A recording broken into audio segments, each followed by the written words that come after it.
waste your teenage years obsessing over love. It's easy to fall into that trap. You watch movies, shows, social media, high school sweethearts, perfect relationships, young love that looks magical from the outside, so you start thinking you need that too. Like, if you don't experience love early, you're missing out on something important, so you chase it. You talk to people just to not be alone. You stay in situations that don't feel right just so you can say you're with someone. You keep trying to make things work that clearly aren't working, and slowly, without realizing it, it starts tearing you down. Your confidence drops, your sense of self gets blurry, you stop knowing who you are outside of liking someone or wanting to be liked back. Your mood depends on replies, attention, validation, and that's dangerous at that age. When you're young, you're not supposed to have everything figured out. You're supposed to be discovering who you are, what you like, what you stand for, what kind of person you want to become. But when all your energy goes into chasing relationships, you neglect that part of yourself. You start building your identity around other people instead of building it from within. Here's the uncomfortable truth. Most teenage relationships don't last, not because you did something wrong, not because love isn't real, but because you're both still growing, still changing, still figuring life out. And forcing love before you even know yourself is like trying to build something on an unstable foundation. It cracks every time. If something isn't flowing naturally, stop forcing it. Love isn't supposed to feel like constant stress, chasing, or proving your worth. If it's meant to happen, it won't require you to lose yourself to keep it. And the thing nobody wants to hear? Desperation pushes people away. Confidence attracts them. When you stop hunting for love and start working on yourself, things shift. You become more grounded, more secure, more you. And that's when real connections show up naturally. You still have so much life ahead of you, so much fun to have, so many experiences that don't revolve around relationships. Don't let anxiety over love rob you of your youth. Love will come, but it shouldn't come at the cost of who you are. Right now, the most important relationship you can build is the one with yourself. Here's what happens when you slow down and stop chasing love so hard. You start hearing yourself again, your own thoughts, your own wants. You realize how much noise you were living with, always wondering if someone liked you back, always questioning where you stood, always trying to be enough for someone who barely knew who they were either. When you're young, your heart is open, but your identity is still forming. That's a dangerous mix. You attach quickly because you don't yet have roots in yourself. So when something ends, it doesn't just hurt, it shakes your entire sense of worth. You don't just lose a person, you lose who you thought you were with them. That's why breakups feel world-ending at that age. Not because the love was deeper, but because you were still becoming you. And every time something falls apart, you start questioning yourself instead of realizing it was just part of growth. When you step back from chasing relationships, you give yourself room to breathe. Room to build confidence that isn't dependent on attention, room to develop interests, skills, goals, room to fail at things that don't involve your heart breaking, and those failures, they teach you way more than forcing a relationship ever could. You also learn how to be alone without feeling lonely. That's huge, because once you can enjoy your own company, you stop settling for people who treat you like an option. You stop forcing conversations, you stop chasing mixed signals, you start choosing peace over drama, and the wild part is, once you stop looking desperate for love, you become more attractive without trying, not because you change your appearance, but because you carry yourself differently. You're not reaching for validation anymore, you're grounded, you're present, you're whole on your own. Love hits different when it finds you like that. When it comes from alignment instead of need, when it adds to your life instead of becoming your life. So don't rush it, don't force it, don't let relationships define you before you even know yourself. There's no prize for loving early, but there is power in loving wisely. Here's what happens when you slow down and stop chasing love so hard. You start hearing yourself again, your own thoughts, your own wants. You realize how much noise you were living with, always wondering if someone liked you back, always questioning where you stood, always trying to be enough for someone who barely knew who they were either. When you're young, Your heart is open, but your identity is still forming. That's a dangerous mix. You attach quickly because you don't yet have roots in yourself. So when something ends, it doesn't just hurt, it shakes your entire sense of worth.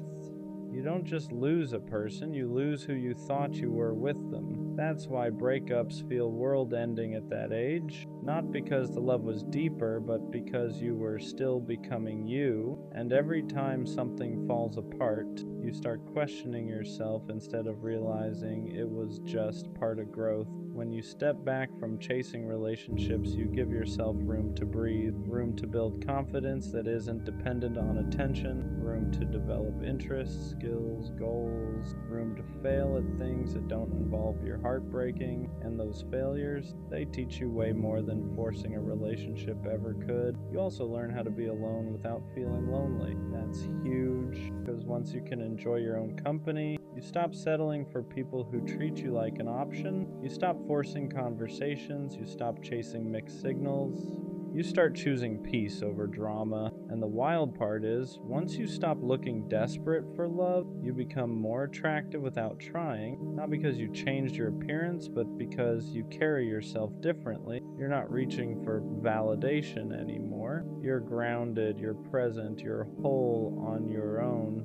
Love hits different when it finds you like that, when it comes from alignment instead of need, when it adds to your life instead of becoming your life. So don't rush it, don't force it, don't let relationships define you before you even know yourself. There's no prize for loving early, but there is power in loving wisely. The truth is, love isn't something you're late to. There's no deadline where if you don't find it by a certain age you've failed. That pressure is made up. It comes from comparison, from watching other people's highlights and assuming they're ahead of you. But everyone's path is different, and forcing yourself to keep up only makes you miss what's right in front of you. When you focus on yourself first, something happens. You stop romanticizing every connection. You stop projecting futures onto people who haven't even earned a place in your present. You start asking better questions, not just, do they like me? And do I even like how I feel around? That shift changes everything.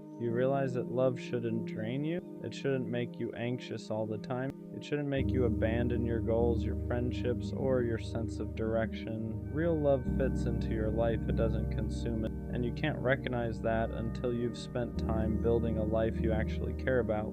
This is also when you learn patience. Not the kind where you wait around hoping someone chooses you, but the kind where you trust that what's meant for you won't require you to chase it down. You stop running toward people and start walking toward yourself. And ironically, that's when people start noticing you more. Because confidence isn't loud. It's calm. It's knowing you're okay whether someone stays or goes. It's choosing people who choose you back without hesitation. And that kind of energy doesn't come from trying to be loved. It comes from being at peace with who you are. So don't rush love. Don't let loneliness make your decisions. Don't let movies or social media convince you you're behind. You're not behind. You're building. And when love does show up, real love, you'll be ready for it, not desperate for it. One day you'll look back and realize how important this time was.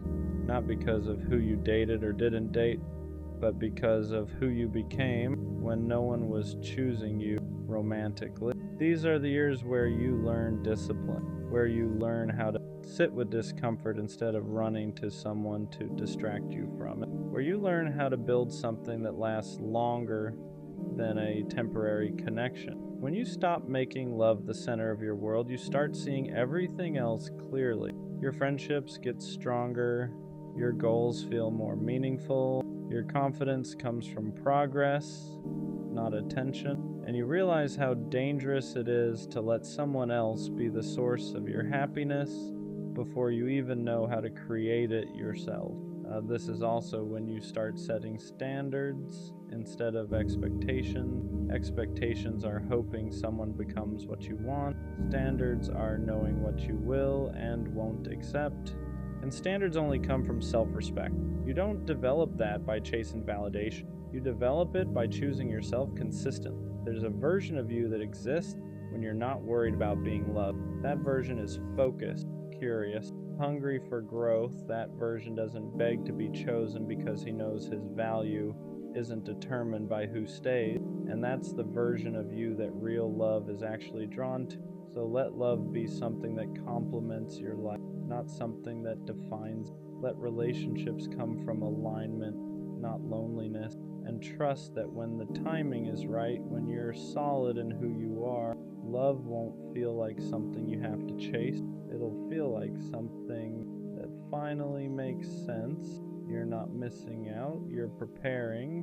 What people don't talk about enough is how much damage comes from learning love the wrong way too early. When you grow up thinking love is supposed to be chaotic, unstable, and uncertain, you carry that blueprint into adulthood. You start associating butterflies with anxiety. You mistake emotional inconsistency for passion, and you end up chasing people who mirror the same confusion you never heal.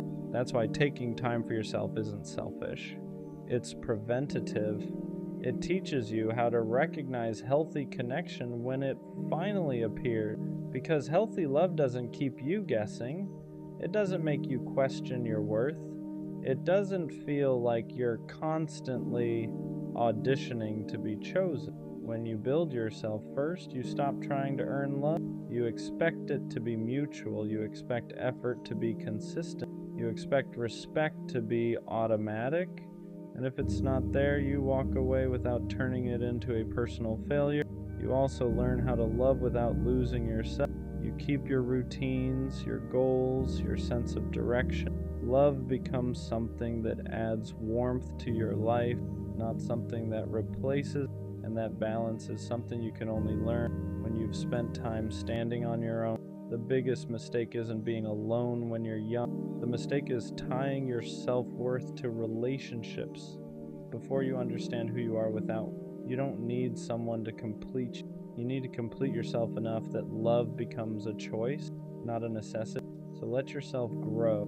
Let yourself evolve without pressure. Let love meet you when you're ready to share your life, not escape, because the strongest love stories don't start with desperation. They start with self-respect.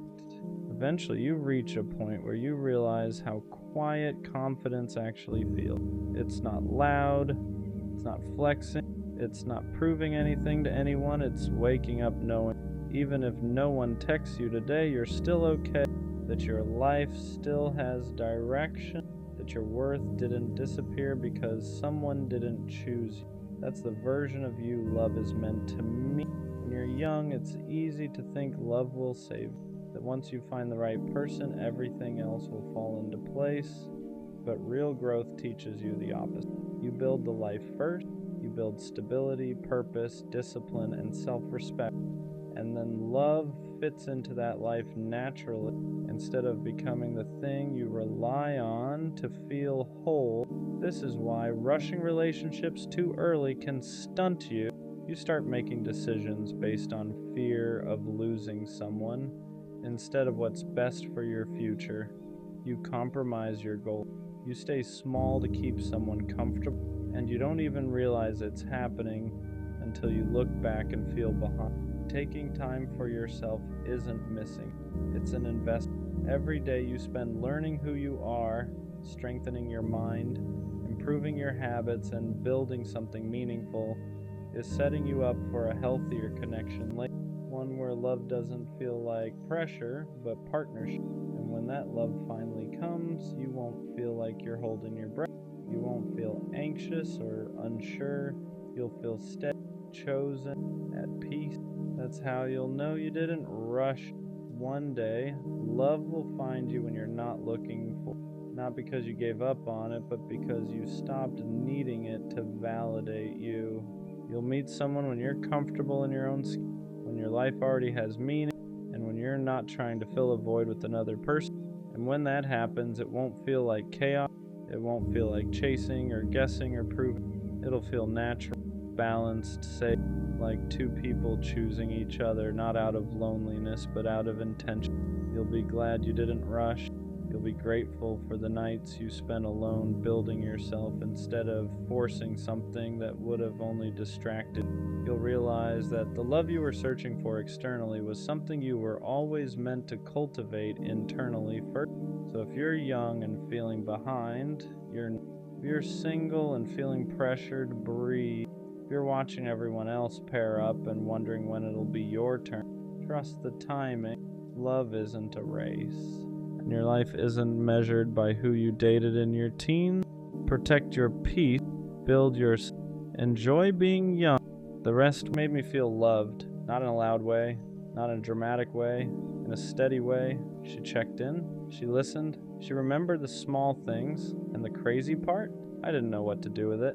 Because when you're used to chaos, consistency feels unfamiliar. When you're used to chasing, being chosen feels suspicious. She wasn't confusing, she wasn't distant, she wasn't playing games, she was just there. And for some reason, that scared me more than anything. Healthy love feels calm, and when you're used to chaos, calm can feel boring.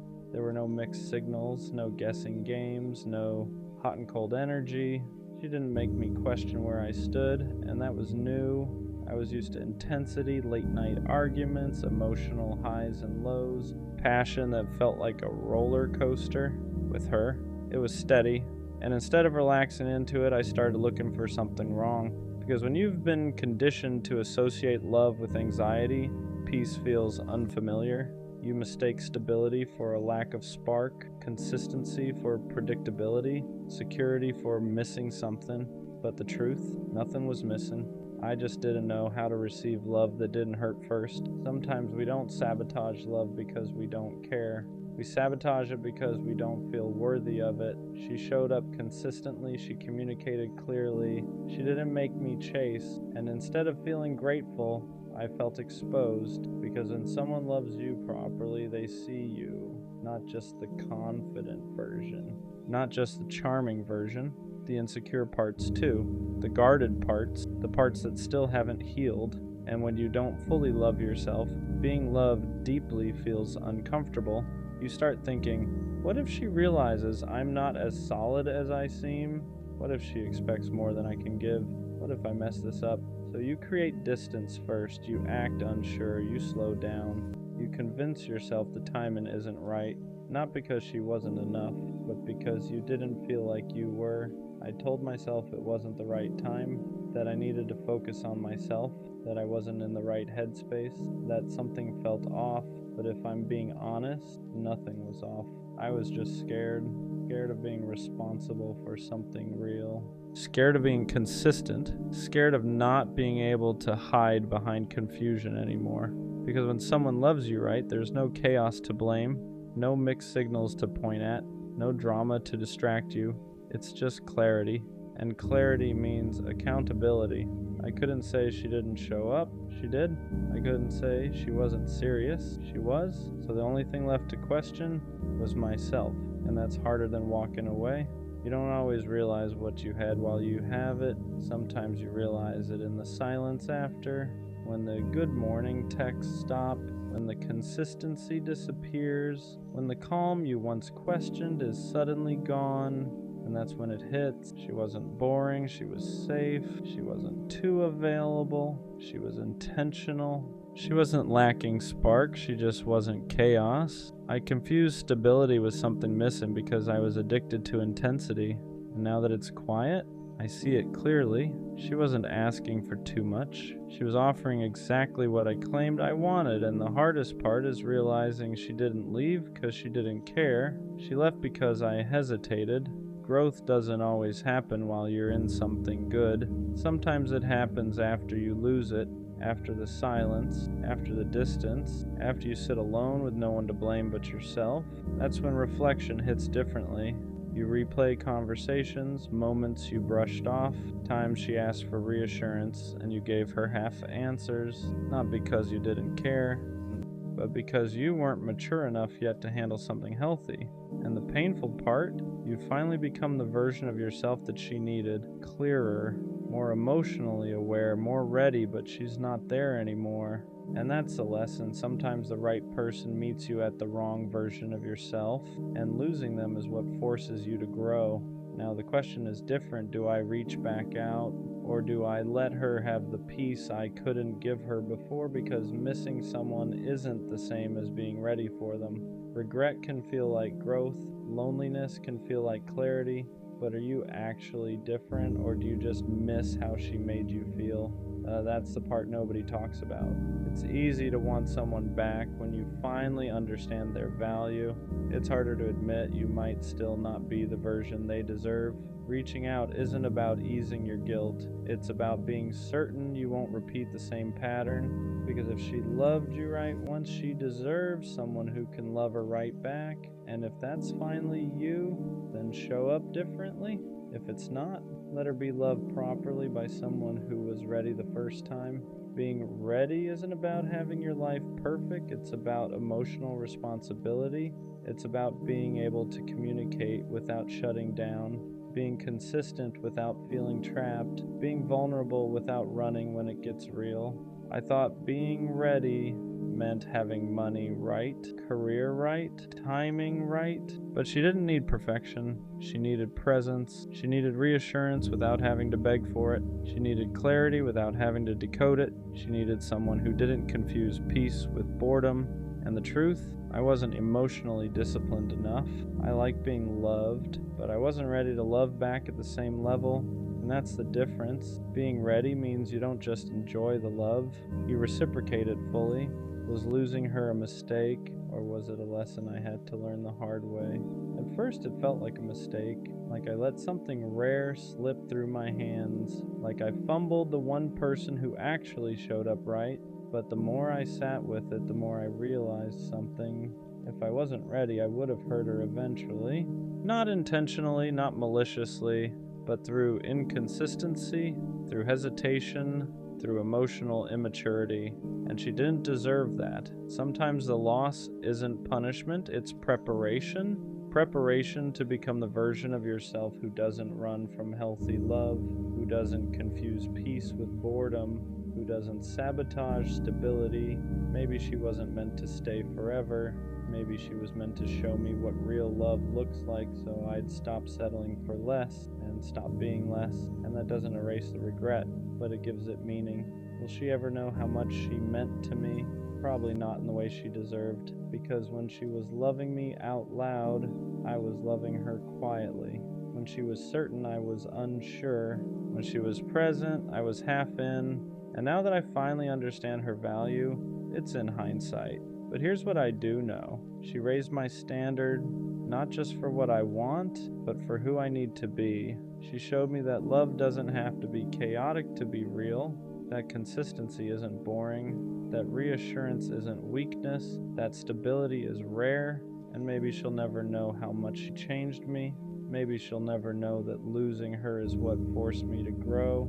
But one day, when I love someone the right way, fully, clearly, consistently, a part of that will be because of her, because she loved me right, even when I wasn't ready, and that's something I'll always respect. Some nights, I stay up hugging my pillow pretending it's someone, not because I'm dramatic, but because it gets lonely when no one chooses you. You start wondering if love just missed you, if maybe everyone else got picked and you were the one who got skipped over. I tell myself I'm fine being alone, and most days I am, but late at night when the world is quiet, that's when the question comes back. Will love ever find me, or am I just meant to imagine it? I think the hardest part is not the loneliness. It's feeling like you have so much love to give and nowhere to put it, no hands to hold, no one to come home to, just you, your thoughts, and the same hope you keep tucking away every morning. And what scares me most is not being alone right now. It's the thought that maybe this is permanent. Being alone doesn't hurt the most. Being unchosen does. It's watching people find each other while you keep ending up by yourself. It's being told, your time will come so many times that it starts to feel like a placeholder sentence. You start questioning yourself. Am I too quiet? Too much? Not enough? You replay everything, trying to find the reason no one stayed. And late at night, when you're hugging a pillow, imagining it's someone who wants you back, those thoughts get louder. Not because you don't love yourself, but because you're tired of being the only one who does. The scary part is how slowly it affects your worth. You don't stop believing in love, you stop believing it wants you, and that's when loneliness becomes heavier than silence, because now it's not just about being alone, It's about wondering if something is wrong with you for being alone this long. This feeling doesn't mean you're unlovable, even though it really feels like it. It means you've been alone long enough for the silence to start telling stories. And silence is loud when it goes on too long. You start mistaking timing for rejection. You start turning waiting into a flaw. You start thinking love hasn't found you because you're missing something. But love doesn't work on fairness, and it doesn't run on schedules. Some people find it early. Some people find it after they've learned how to sit with themselves at night. And that doesn't make you behind. It makes you human. The fact that you still want love, still imagine it, still hope for it, even after feeling unchosen, that's not weakness. That's proof your heart didn't close. Imagining love at night doesn't make you desperate. It means you're human. You're not hugging a pillow because you're weak. You're doing it because your body remembers what closeness feels like, even when your life hasn't caught up yet. There's nothing wrong with wanting someone to come home to, with wishing there was a hand to reach for when the day finally goes quiet. The problem isn't that you imagine love, it's that you've been alone long enough to start believing wanting it is something you need to outgrow. But love isn't something you mature out of, something you wait for without turning against yourself in the meantime. You don't need to shame the part of you that still hopes at night. That part is just proof you haven't gone numb, and as long as you haven't gone numb, love hasn't missed you. Loneliness at night doesn't get to decide your future. Even when it feels endless, nights are heavy because they strip everything down. No distractions, no noise, just you and the question you try not to ask during the day. But night feelings aren't prophecies.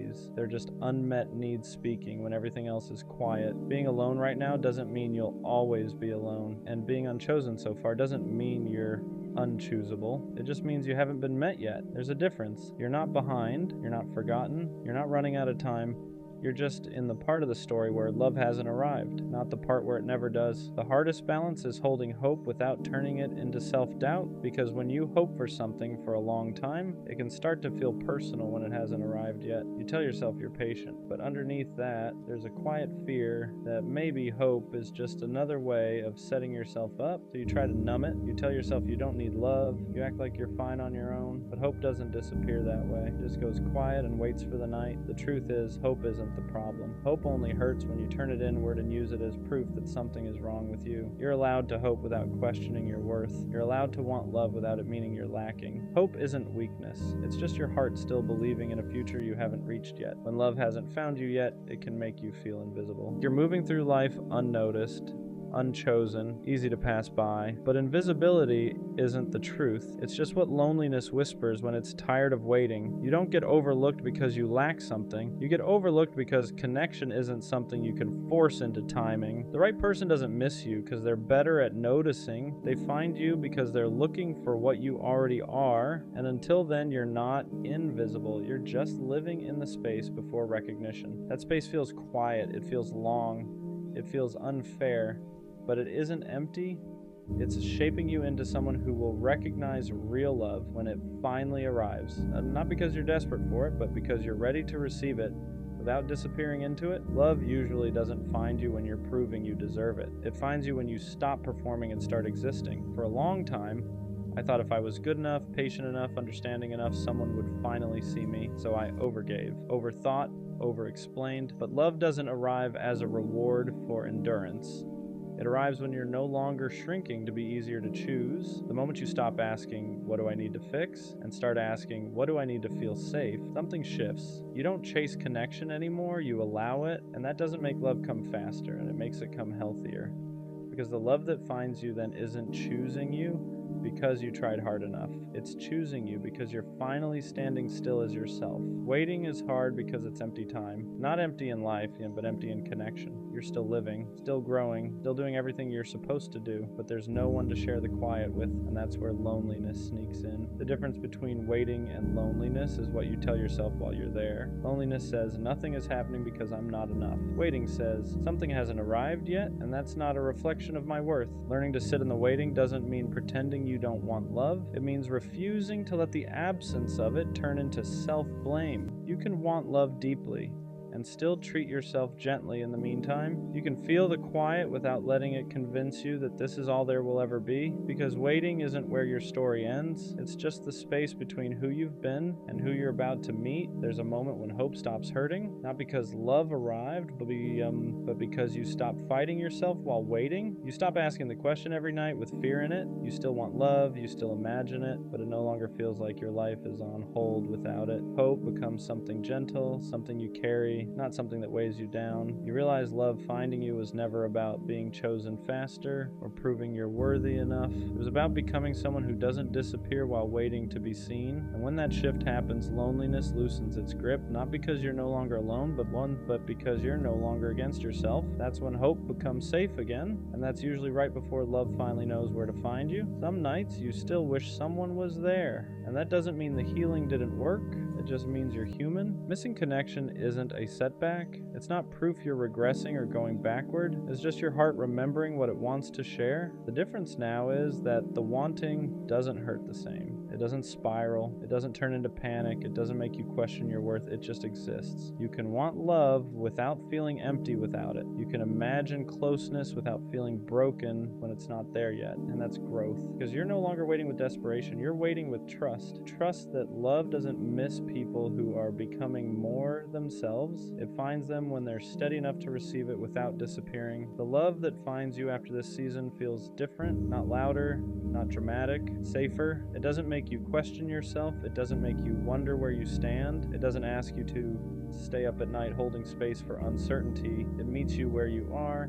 And because you've spent time alone, because you've learned how to sit with yourself, you don't cling to it, you appreciate it, you don't lose yourself in it because you know what it feels like to hold yourself first. That's why this waiting was never a punishment, it was preparation, not to make you stronger in a hard way, but steadier in a soft one. So if you're still alone right now, still asking if love will ever find you, it will. And when it does, you'll understand why it couldn't find you earlier. You weren't meant to be met when you were questioning your worth. You were meant to be met when you finally believed you were already enough. If you're asking that question right now, it doesn't mean you're behind. It means you're honest. You're honest about wanting connection, about feeling alone sometimes, about hoping there's more than just nights where you hug a pillow and imagine what could be. And that honesty matters. Love doesn't find people who gave up on it. It finds people who stayed open even when it hurt. People who learned how to be alone without becoming bitter, who waited without turning against themselves. So no, love didn't miss you. It just hasn't arrived yet. And when it does, it won't feel like something you chased or finally earned. It'll feel like something that recognizes you, like it knew where you were the whole time, and suddenly those nights won't feel so heavy anymore. Not because you forgot them, but because they led you right where you were meant to be. One day you won't ask the question anymore, not because love arrived overnight, but because you stopped measuring your life by what's missing. You'll still want connection, you'll still imagine it sometimes, but it won't feel heavy. You'll realize you didn't waste these nights. You were learning how to stay gentle in a quiet season, and that matters because the love that eventually finds you won't have to convince you that you're worth choosing. You'll already know. And when someone finally holds you, it won't feel like something you waited forever for. It'll feel like something that arrived right when you were ready to be seen, not as someone hoping to be chosen, but as someone whole. There wasn't a big moment, no argument, no dramatic ending, no clear, this is over. That's what made it worse, because the moment I realized she stopped loving me was quiet. It was in the way she talked to me, the way her voice didn't carry the same feeling anymore, the way everything sounded the same but felt different, and that's when it hit me. Nothing happened, but everything changed. At first I tried to ignore it, because when something shifts like that, your first instinct isn't to accept it, it's to explain it. Maybe she's just tired, maybe she's stressed, maybe she just needs time. So I kept talking to her like nothing changed. Like if I stayed the same, things would go back to how they were, but they didn't. The conversations were still there, but the feeling wasn't. She still replied, still answered, still kept things going just enough, but something was missing. That energy, that warmth, that feeling like she actually wanted to be there, and you can feel that difference even if you don't want to admit it. It wasn't what she said, it was how she said it. Shorter replies, less emotion, less effort to keep things alive, like I was someone she talked to, not someone she was connected to. And that's when it started sinking in, because love doesn't disappear all at once. It fades slowly, quietly. until one day you realize you're the only one still holding on to what it used to be. And that realization hits in the smallest moments. A dry reply, a delayed answer, a conversation that used to flow that now feeling forced. I kept thinking it would come back, that maybe it was just a phase, that maybe I just needed to be more patient, so I stayed. I kept showing up the same way, hoping she'd meet me there again, but she didn't, and that's when it finally clicked. Not in a dramatic way, just a quiet realization. I'm still here, but she's not. Not really. Not in the way she used to be. That's the hardest kind of ending. Because nothing officially ended, there's no clear moment to point at. Just a slow shift until you're standing in something that looks the same, but doesn't feel the same at all. And once you feel that, you can't unfeel it. You can try to ignore it, try to convince yourself it's temporary, but deep down, you know, something changed, and it's not coming back. The moment I realized she stopped loving me was the moment I stopped feeling loved by her. No words, no explanation, just a feeling that wasn't there anymore. And now I understand something clearly. Love doesn't just live in words, it lives in effort, in presence, in consistency. And when those disappear, the feeling follows. That was the moment, not loud, not obvious, just real. Sometimes the question isn't, will I find love? It's deeper than that. It's, will someone ever choose me the way I choose them? Not temporarily, not when it's convenient, not when they're bored, but fully. There's a difference between being liked and being chosen.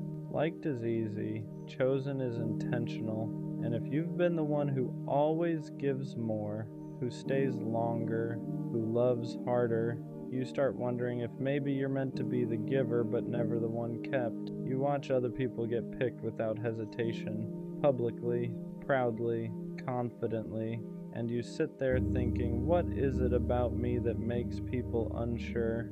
Is it timing? Is it me? Am I too much? Not enough? And the scariest part isn't being alone. It's the thought that maybe you'll always be almost chosen. Being the almost changes you. You're not rejected loudly. You're not cut off dramatically. You're just not picked. You're the one they talk to every day until they meet someone else. The one they say they really like but never commit to. The one who's good enough to keep around, just not good enough to claim.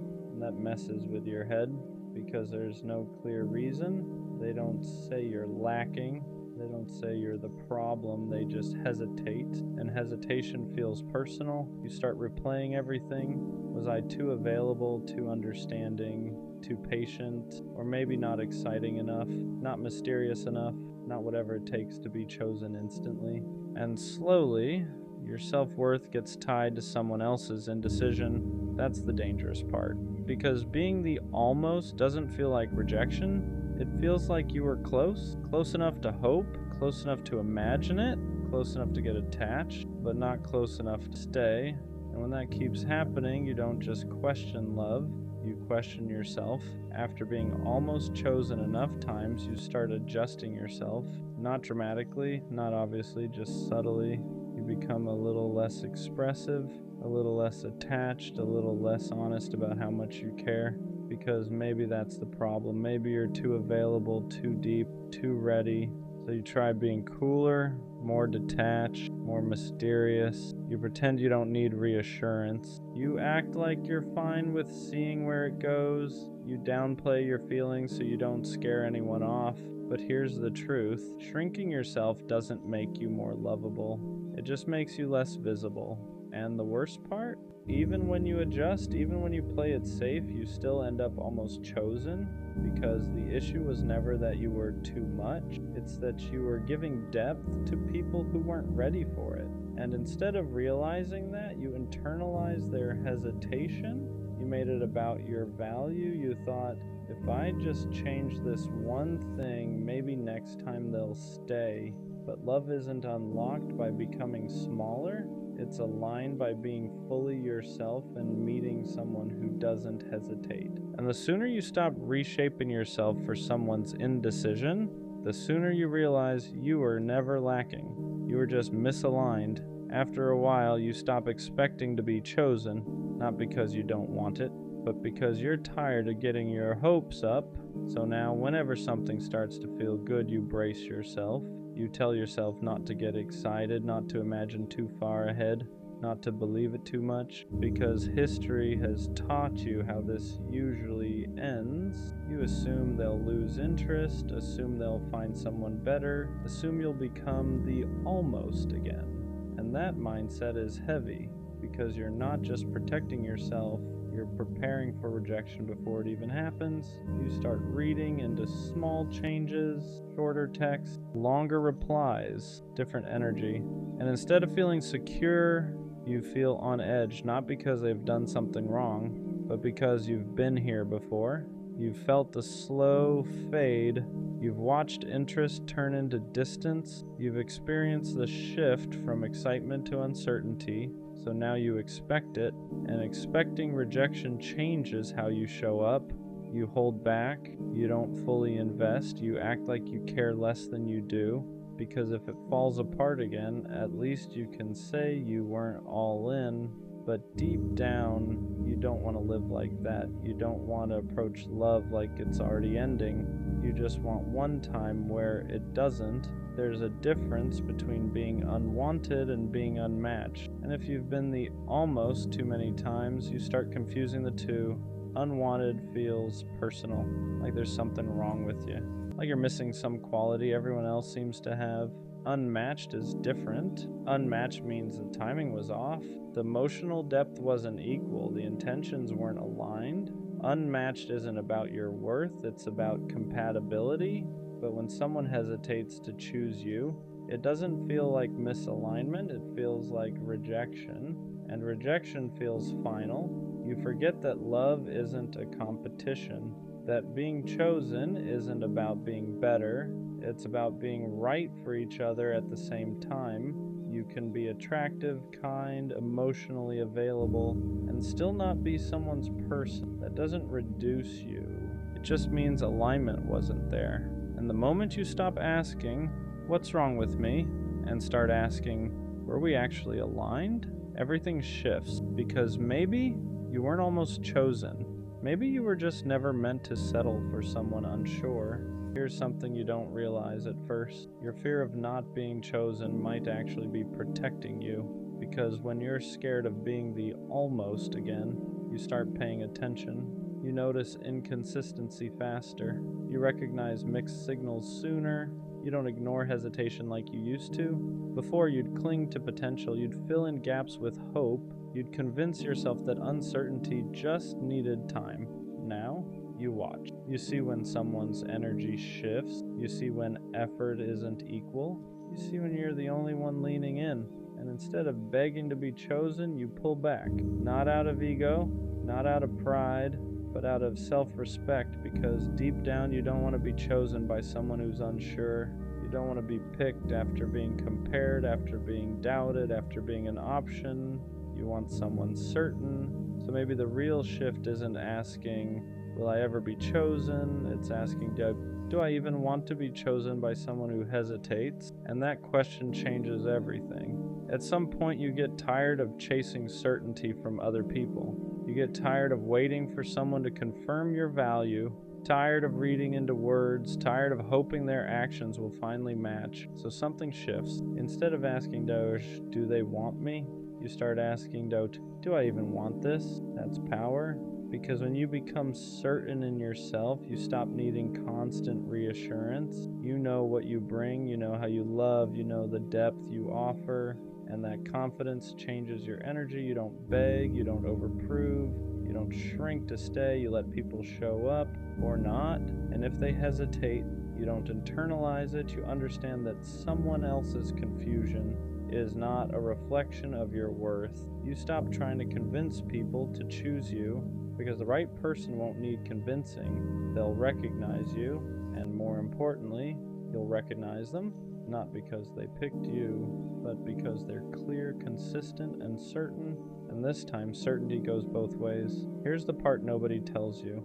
Being chosen starts with choosing yourself first, not in a cliche way, not in a I don't need anyone way, but in a real way.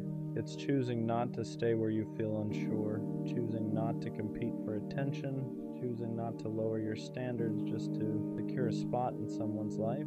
Because when you don't choose yourself, you'll accept being almost chosen. You'll accept being an option, maybe a placeholder. But when you decide you're not negotiable, everything shifts. You stop trying to earn love. You stop proving your worth. You stop overextending just to feel wanted.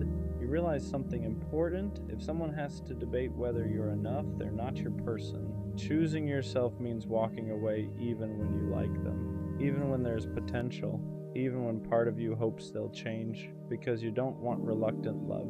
You want certainty. And the moment you become certain that you deserve that, you stop fearing the question, will I ever be chosen, because you already are, by yourself. Love feels different when you don't need it to validate you. Before, being chosen felt like proof that you were enough, proof that you were desirable, proof that you mattered. So when someone hesitated, it shook you because it felt like they were confirming your worst fear. Now, love isn't proof anymore, it's a bonus. You don't look at someone's commitment as a measurement of your worth. You don't panic when someone pulls away. You don't chase reassurance like you used to, because your value isn't waiting on someone else's decision, and that changes everything. You approach love calmly. You enjoy it without clinging to it. You let it build instead of forcing it. You don't need someone to choose you to feel complete. You want to be chosen, yes, but you don't need it to feel worthy. And that shift is powerful, because when love is no longer validation, you stop settling for almost. You stop trying to convince someone. You stop auditioning for a role in their life. You let them decide. And if they hesitate, you don't break, you move on. So, will I ever be chosen? Yeah, but not in the way I used to think. I used to believe being chosen meant someone finally seeing my value, finally realizing what I bring, finally deciding I was enough. But I see it differently now. The right person won't discover my worth. They'll recognize it immediately. There won't be hesitation, no comparing, no, I'm not sure what I want. It'll be clear, because when someone is aligned with you, choosing you isn't a debate, it's natural. And here's the real answer to the question, I will be chosen when I stop entertaining people who are unsure. I will be chosen when I don't accept almost, when I don't beg for clarity, when I walk away from hesitation. Because being chosen isn't about being better than someone else. It's about being right for someone who's right for you. And until that happens, I'm not behind, I'm not lacking, I'm not unlovable, I'm just not settling. So yeah, I'll be chosen. Not by someone confused, not by someone temporary, not by someone half in, but by someone certain. And this time I'll be just as certain back. I really thought she was different, not in a cliche way. Not in that she's not like other girls type of thinking. I mean, I genuinely believe she moved differently, because from the start she didn't feel like everyone else. She listened, she asked questions, she made it seem like she actually cared about what I was saying. And that's rare, especially now. So when I felt that kind of energy from her, I didn't hesitate. I opened up. I let my guard down faster than I normally would. Because when you think someone is different, you stop protecting yourself the same way. You start believing this might actually be something real. And for a while, it felt like it was. The conversations were easy. Nothing felt forced. It felt like we were naturally building something without trying too hard. And that's what convinced me the most, because real connections aren't supposed to feel complicated. They're supposed to feel natural.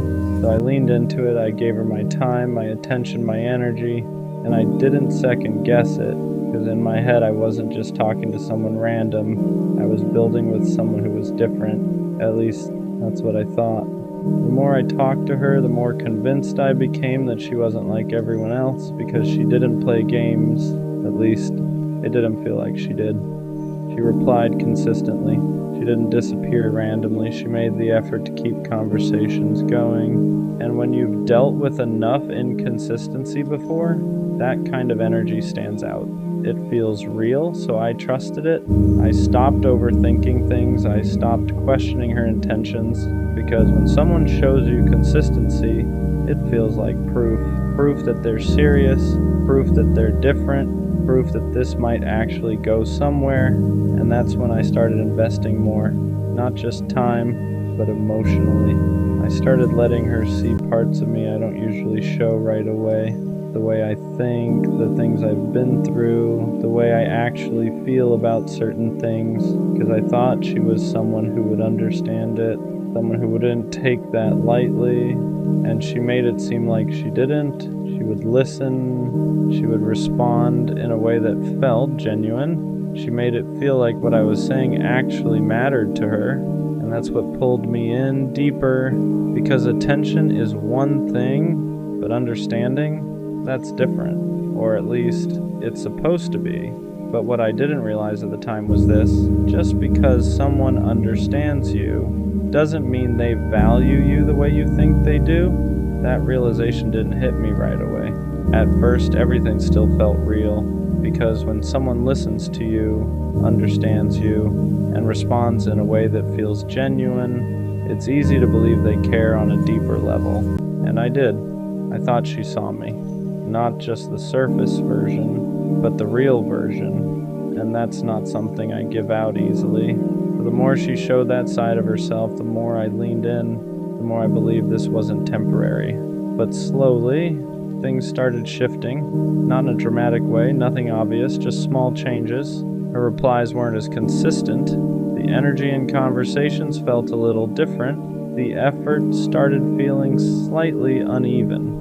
At first I ignored it, because when you believe someone is different, you don't immediately assume they're changing. You assume something else is going on. Maybe she's busy, maybe she's stressed, maybe she just needs space. So I stayed patient. I didn't pull back. I didn't question her. I just kept showing up the same way I always did.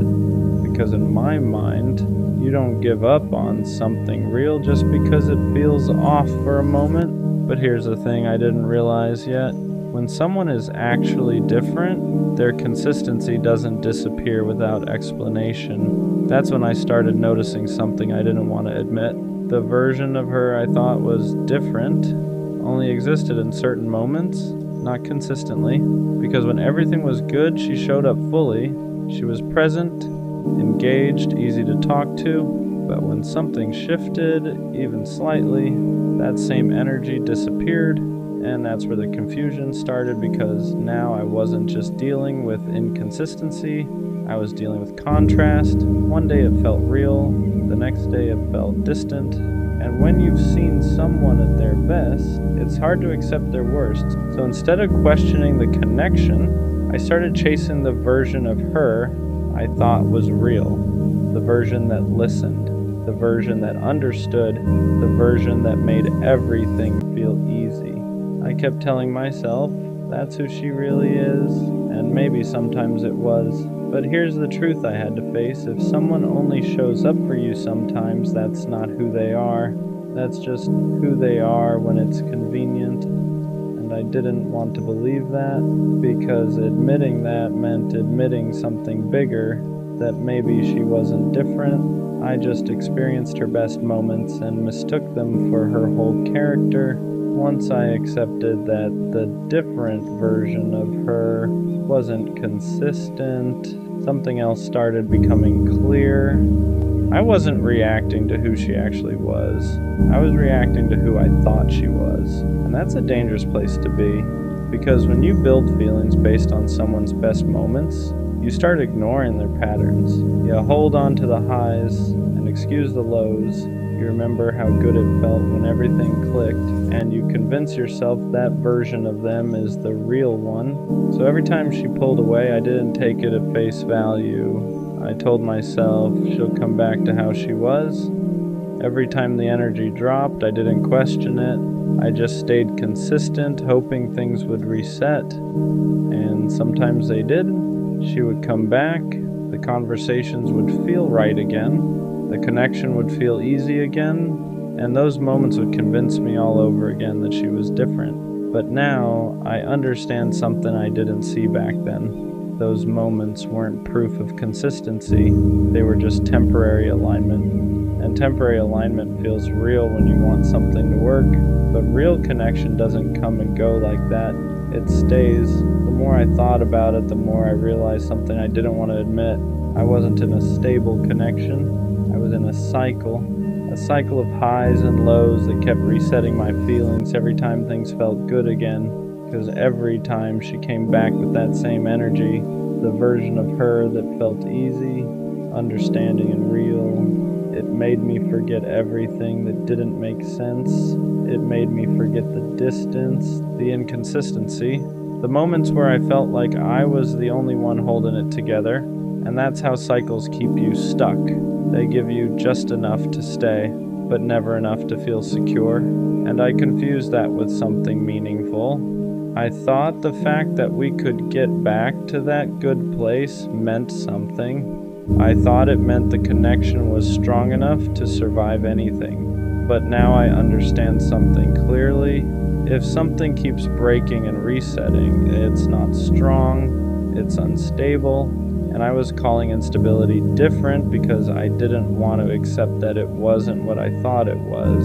At some point, I had to stop focusing on how she was in her best moments and start paying attention to how she showed up consistently, because consistency tells you the truth, not the highlights, not the good days, not the moments where everything feels perfect. Consistency. And when I looked at that honestly, the picture changed. She wasn't always there, she wasn't always present, she wasn't always giving the same energy I was. And that's when it hit me. Someone who is actually different doesn't make you feel unsure about where you stand. They don't make you question their effort. They don't make you feel like you're chasing clarity.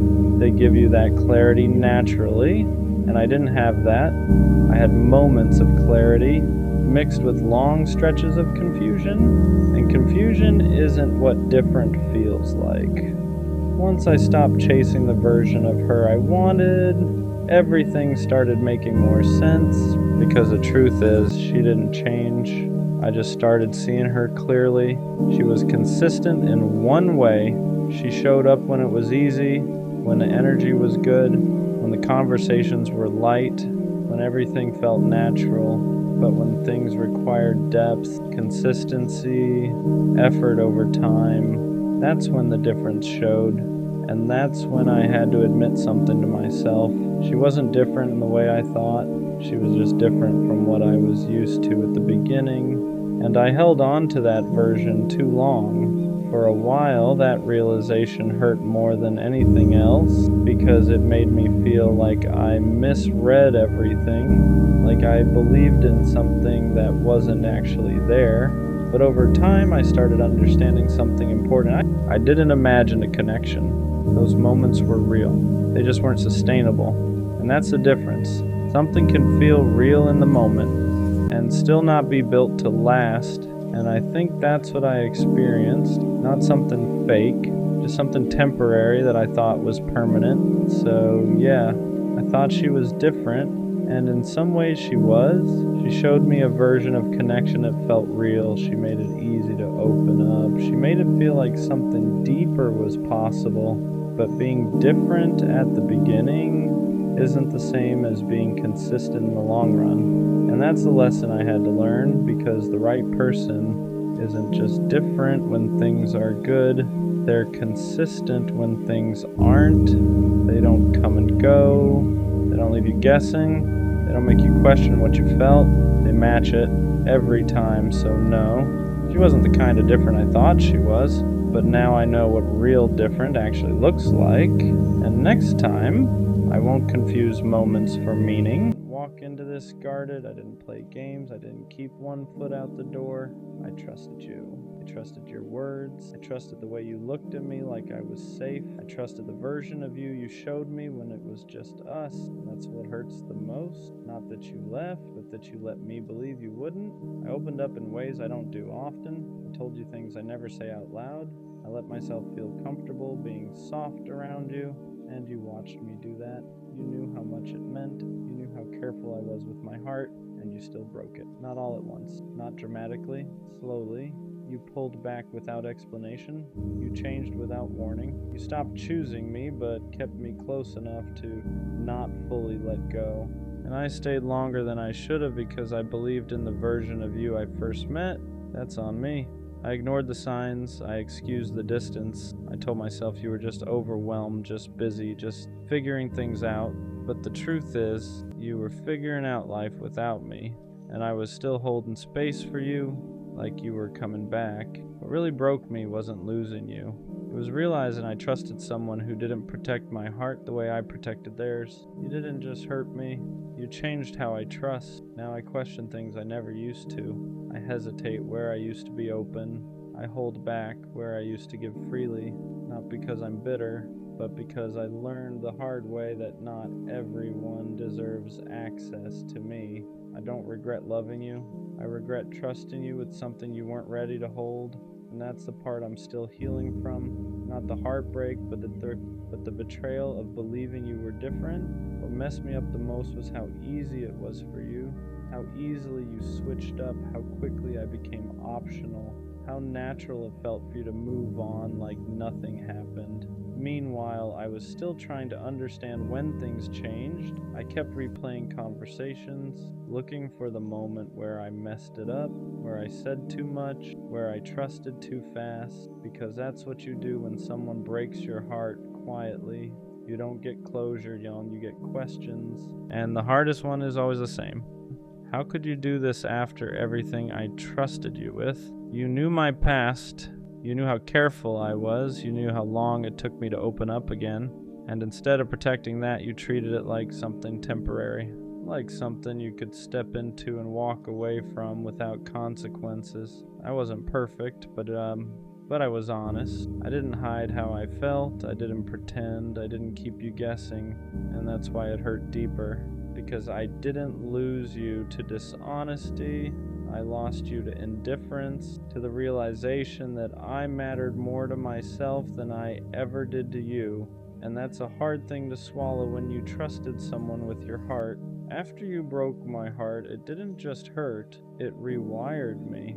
I didn't notice it right away. At first it was just silence, just heaviness, just missing you more than I wanted to admit. But then it showed up in how I loved. I stopped being as open, stopped saying things the moment I felt them, stopped assuming good intentions, not because I wanted to, but because trust didn't feel safe anymore. Before you, I believed if I was honest, I'd be met with honesty. If I was loyal, I'd be protected. If I trusted someone, they'd respect that. You broke that belief. Now every connection comes with hesitation. Every feeling comes with a pause. Every time someone gets close, a part of me wonders how long before they leave too. And that's the part that hurts quietly. You didn't just walk away. You made me doubt the version of myself that loved without fear. I catch myself holding back even when I don't want to.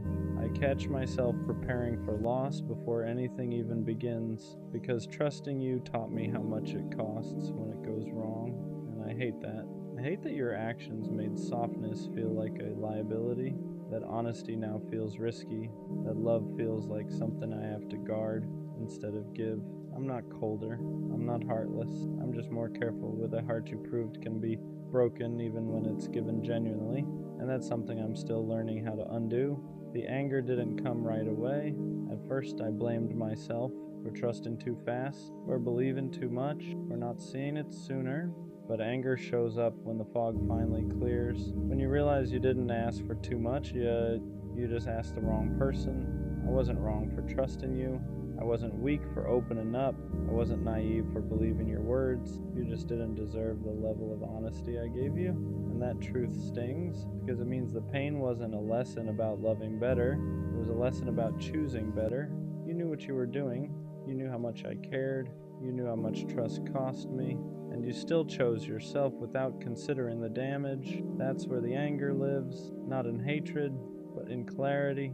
In the realization that I gave real effort to someone who treated it casually, that I showed up while you slowly checked out, that I protected your feelings while you ignored mine, and I don't hate you for leaving.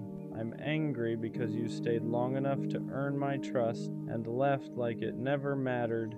That kind of hurt doesn't make you loud, It makes you precise. It teaches you that love without accountability isn't love at all. And from that point on, I stopped questioning my worth and started questioning why I ever doubted it.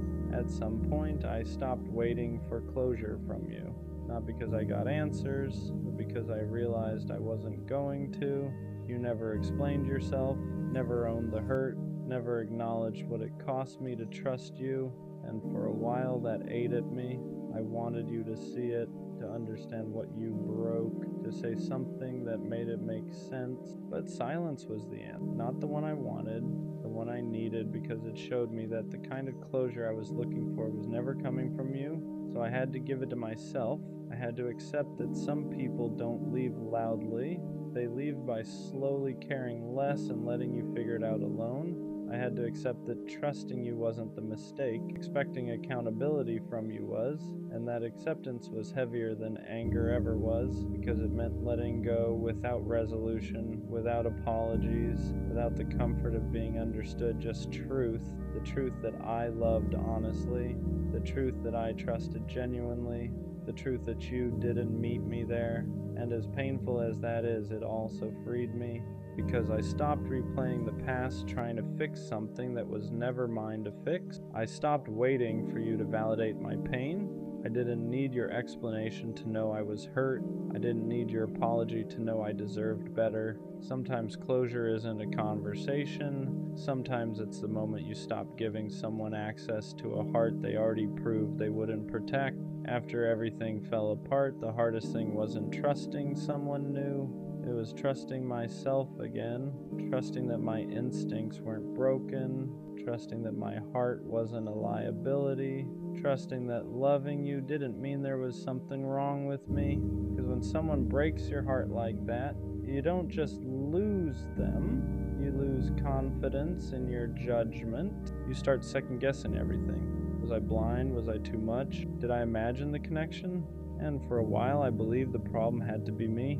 But slowly that started to change. I realized something important. I didn't ignore red flags. There weren't clear ones at the beginning. You showed up. You said the right things. You made me feel safe enough to trust. That wasn't stupidity. That was honesty. So instead of punishing myself for believing in you, I started respecting myself for how genuine I was. I stopped calling my openness a mistake, stopped treating my softness like a flaw, stopped blaming myself for someone else's inability to show up. Rebuilding trust meant accepting this truth. I didn't fail myself by trusting you.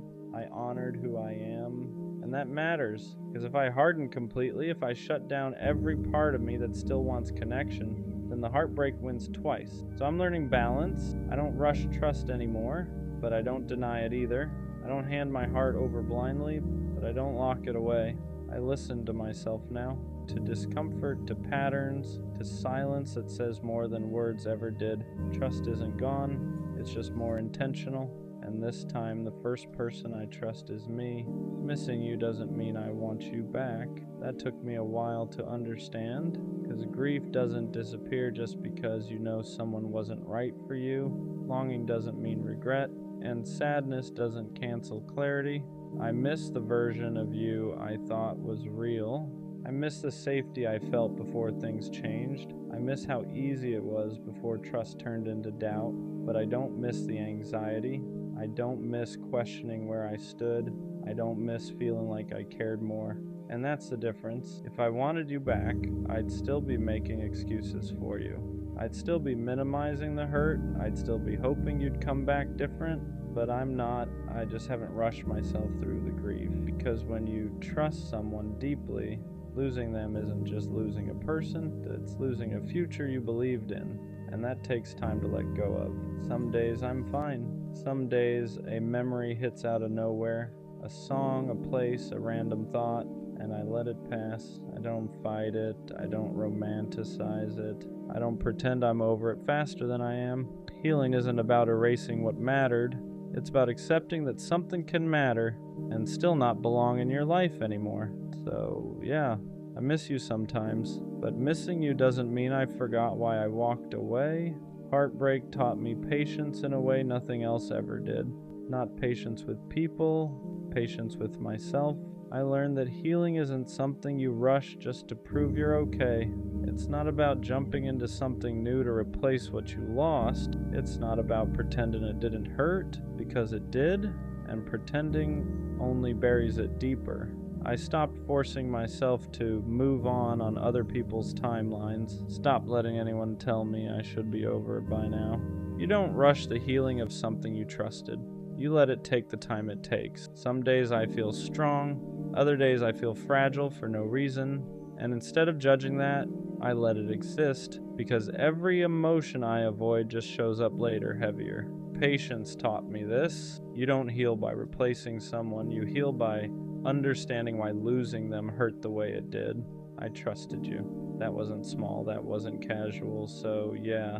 It takes time to rebuild the parts of me that believed safety could be permanent, but I'd rather heal slowly and honestly than rush into numbness and call it strength. I'm not behind, I'm not weak, I'm not stuck. I'm just respecting the fact that real trust doesn't break quietly, and it doesn't heal quickly either, and that's okay. Forgiveness didn't come in the way people talk about it. I didn't wake up one day suddenly okay with what you did. I didn't excuse it.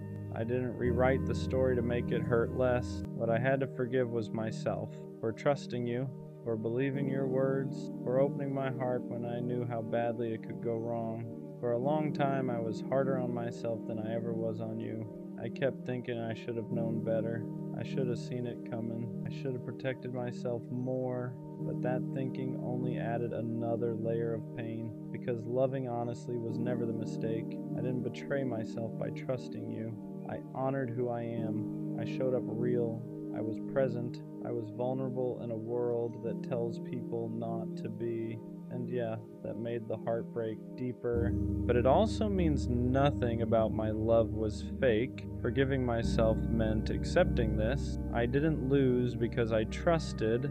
I lost because someone couldn't meet me at the level I was willing to give. And that's not something I need to punish myself for. So I stopped replaying the past, looking for a version of me that could have avoided the hurt. There wasn't one. Sometimes pain isn't a warning you missed. Sometimes it's just the cost of being genuine with the wrong person. And once I understood that, the shame started to loosen its grip. I could carry the memory without carrying the blame. Trusting you taught me something I never wanted to learn this way. That love can be real and still not last. That intentions can be genuine and still fall apart. That opening your heart doesn't guarantee someone will protect it, but it also taught me something else, something important. I learned that the way I love isn't the problem. I didn't lose myself by trusting you. I didn't fail because I believed in us. I didn't weaken myself by being honest. I showed up as who I am, and that matters. You broke my heart, but you didn't break my ability to love. You shook my trust, but you didn't erase my values. You hurt me, but you didn't define me. What you really did was show me the difference between someone who feels safe and someone who actually is, between words and consistency, between effort and presence, between connection and commitment. I won't forget you, not because I want you back, but because you were a chapter that taught me how deeply I can feel. And next time, I won't give that depth to someone who treats it casually. I'll trust again, just not blindly. I'll love again, just not at the cost of myself.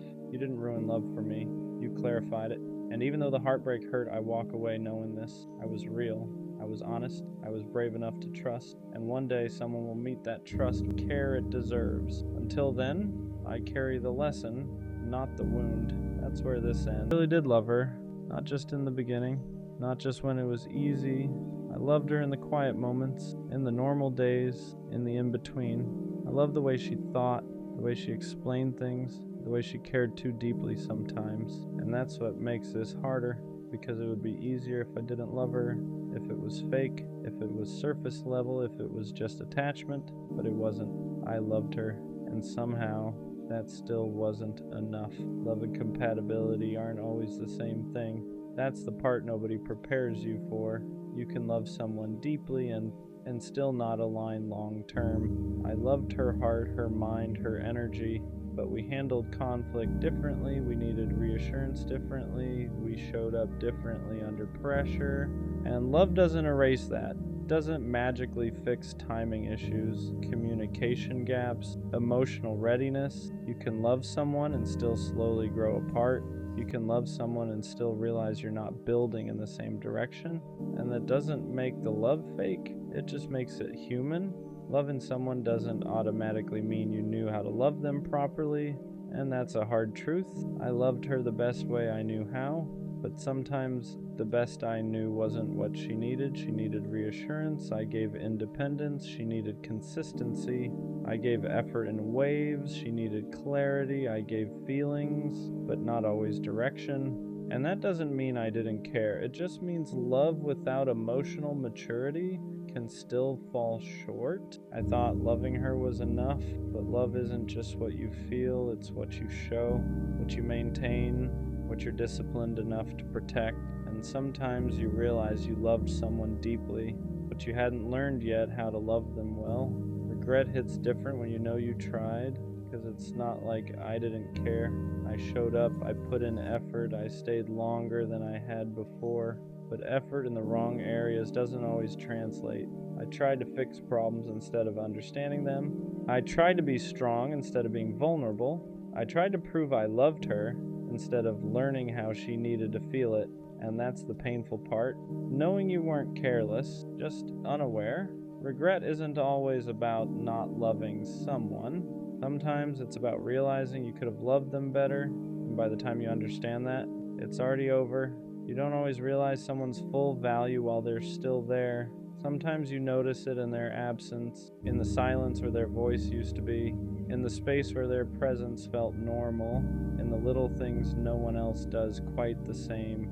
The way she checked on me without making it obvious, the way she remembered details I forgot I even shared, the way she stayed patient when I was difficult. When you're used to someone loving you, you can mistake it for something ordinary.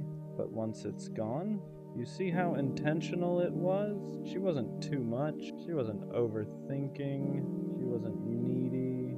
She was invested.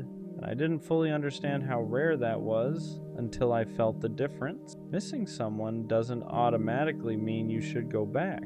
That's the confusing part. Because loneliness can sound like love. Silence can romanticize memories. Distance can soften the hard parts. I miss her laugh, her presence, the way she cared. But I also have to remember why it ended, the miscommunication, the emotional gaps, the moments we both felt unseen. Love alone isn't always enough to rebuild something, because going back requires more than feelings. It requires change, growth, accountability, consistency you didn't have before.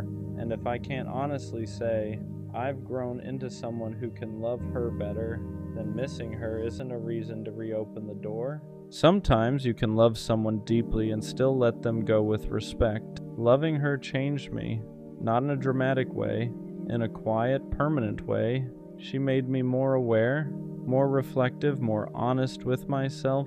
I can't love casually anymore. I can't ignore emotional gaps. I can't pretend effort doesn't matter, because I've seen what real investment looks like. And once you experience that, your standards shift. You stop entertaining half effort. You stop confusing attention with intention. You stop thinking bare minimum is enough. She didn't just teach me how to love. She showed me how I need to be loved. And even though it didn't last, it wasn't meaningless. Some people aren't meant to stay forever. They're meant to upgrade you. Loving her set a new standard. And that's something I can't undo.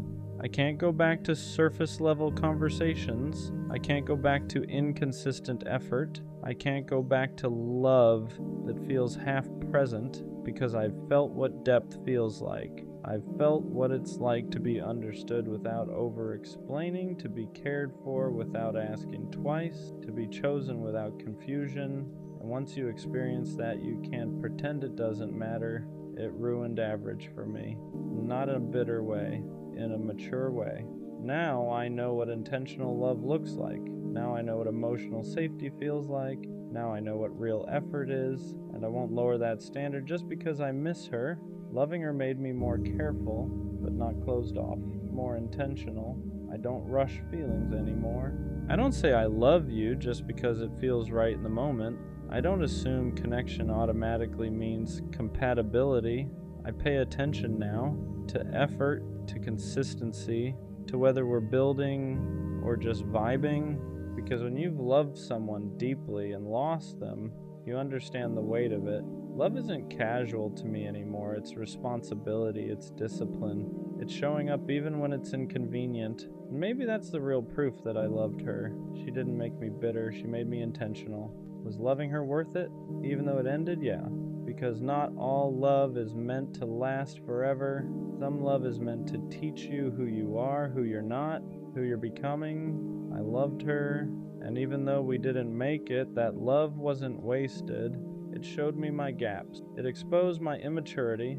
It forced me to grow. It raised my standards. It deepened my emotional awareness. It changed how I show up now, and that matters. Because one day, when I love someone again, I'll love clearer, stronger, more consistently. Not because I forgot her, but because loving her made me better. So yeah, it hurt, it ended, but I really did love her. And that will always mean something. I don't know who needs to hear this, but you have to let them go. Not slowly, not halfway, not with one foot still stuck in the past. You have to actually let them go, because they're not coming back. Not in the way you want, not in the way you deserve. And holding on to that hope is what's keeping you stuck. That's the hardest part to accept. Not the loss itself, but the finality of it. The idea that the version of them you're waiting for doesn't exist anymore. Or maybe it never did. You keep replaying memories, rereading old messages, telling yourself that if you just wait a little longer, they'll realize what they lost. That they'll come back changed, more sure, more ready. But the truth is, if they wanted to come back, they would have already. Letting go feels like betrayal. Like you're giving up on something that once meant everything to you. It feels wrong to stop caring when you cared so deeply for so long. Your mind keeps fighting it, saying just one more day, just one more chance, just one more sign. But every extra day you hold on is another day you delay your own healing. You don't let go because you stopped loving them. You let go because loving them is costing you yourself, your peace, your sleep, your confidence, your ability to be present. You've been living in a constant state of waiting for a text, waiting for clarity, waiting for closure that isn't coming, and that waiting has slowly been draining you. Here's what nobody tells you. Closure doesn't always come from a conversation. Sometimes closure is realizing that silence is the answer, that their absence is the explanation, that the confusion you feel is the clarity you've been avoiding. Because someone who truly wants to be in your life won't make you question where you stand. You keep thinking that letting go means nothing good will ever replace what you lost, that you missed your chance, that this was the one. That's grief talking, not truth. Grief narrows your vision, makes the past feel bigger than the future. It convinces you that the best days are behind you, when in reality they haven't even happened yet. Letting go doesn't happen all at once. It's a series of small, painful choices. Choosing not to check their profile, choosing not to reread old messages, choosing not to fantasize about a version of them that no longer exists, choosing yourself, even when it hurts. And yeah, it's a hard pill to swallow, one of the hardest. But the sooner you swallow it, the sooner you can breathe again. The sooner your life starts moving forward instead of replaying the same chapter over and over. Good things are going to come again. I promise you that. But they can't find you if you're still emotionally living somewhere you no longer belong. Right now, it probably feels impossible to believe that anything good could come after this. When you lose someone you were attached to, your world shrinks. Your future starts looking empty, quiet, unfamiliar. You measure everything against them. Every laugh feels weaker. Every conversation feels forced. Every good moment feels incomplete because they're not there to share it with. That's normal. Your brain is grieving what could have been, not just what was. You're mourning the plans you never got to live out, the version of the future you built in your head, the comfort of having someone to lean on. And when that disappears, your mind panics. It tells you this was it. This was your chance. You won't feel like this again. But that voice isn't truth. It's fear. Fear tries to convince you that staying attached is safer than starting over, that even pain you recognize is better than uncertainty. So you cling to what's familiar even when it hurts you, even when it drains you, even when it keeps you stuck in the same emotional place you've been in for too long. Letting go feels like stepping into darkness. You don't know what's on the other side yet. You don't know who you'll become without them. You don't know how long it'll take to feel okay again, and that uncertainty is terrifying. But staying where you are guarantees one thing: nothing changes. You don't heal by holding on tighter. You heal by loosening your grip. even when every part of you wants to resist. You heal by accepting that some people are meant to be chapters, not whole stories, that some connections exist to teach you something, not to stay forever. And yeah, it hurts to admit that someone you love doesn't have a place in your life anymore. It hurts to realize that effort wasn't enough, that love alone couldn't fix timing, readiness, or their inability to choose you fully. But pain doesn't mean failure. Pain means you cared. Pain means you were real. You're not weak for struggling to let go. You're human. But don't confuse holding on with loyalty. Don't confuse waiting with strength. Sometimes the bravest thing you can do is walk away from something you still want because you know it's no longer good for you. You're not erasing them by letting go. You're releasing yourself. One of the most painful realizations you'll have is that letting go isn't about them at all. It's about you. It's about finally admitting that you've been living for something that no longer exists, that you've been holding space in your heart for someone who stopped holding space for you a long time ago. You tell yourself you're just being patient, that you're strong for waiting, that real love doesn't give up, but there's a difference between patience and self-abandonment. There's a difference between fighting for something and fighting yourself every single day just to survive it, and deep down, you know which one this has become. You've been stuck in this cycle of hope and disappointment. One day you feel okay, almost proud of how far you've come. The next day, a memory hits you out of nowhere and you're right back at the beginning. A song, a place, a random thought at 2 a.m., and suddenly your chest feels heavy again. That doesn't mean you're failing. It means you haven't fully let go yet, because part of you is still waiting for them to validate what you felt, to admit they hurt you, to say they cared as much as you did. But here's the truth you don't want to accept yet. You may never get that. And waiting for it is only keeping you tied to someone who already moved on. Letting go means accepting unanswered questions. It means choosing peace over understanding. It means realizing that not everything broken needs to be fixed.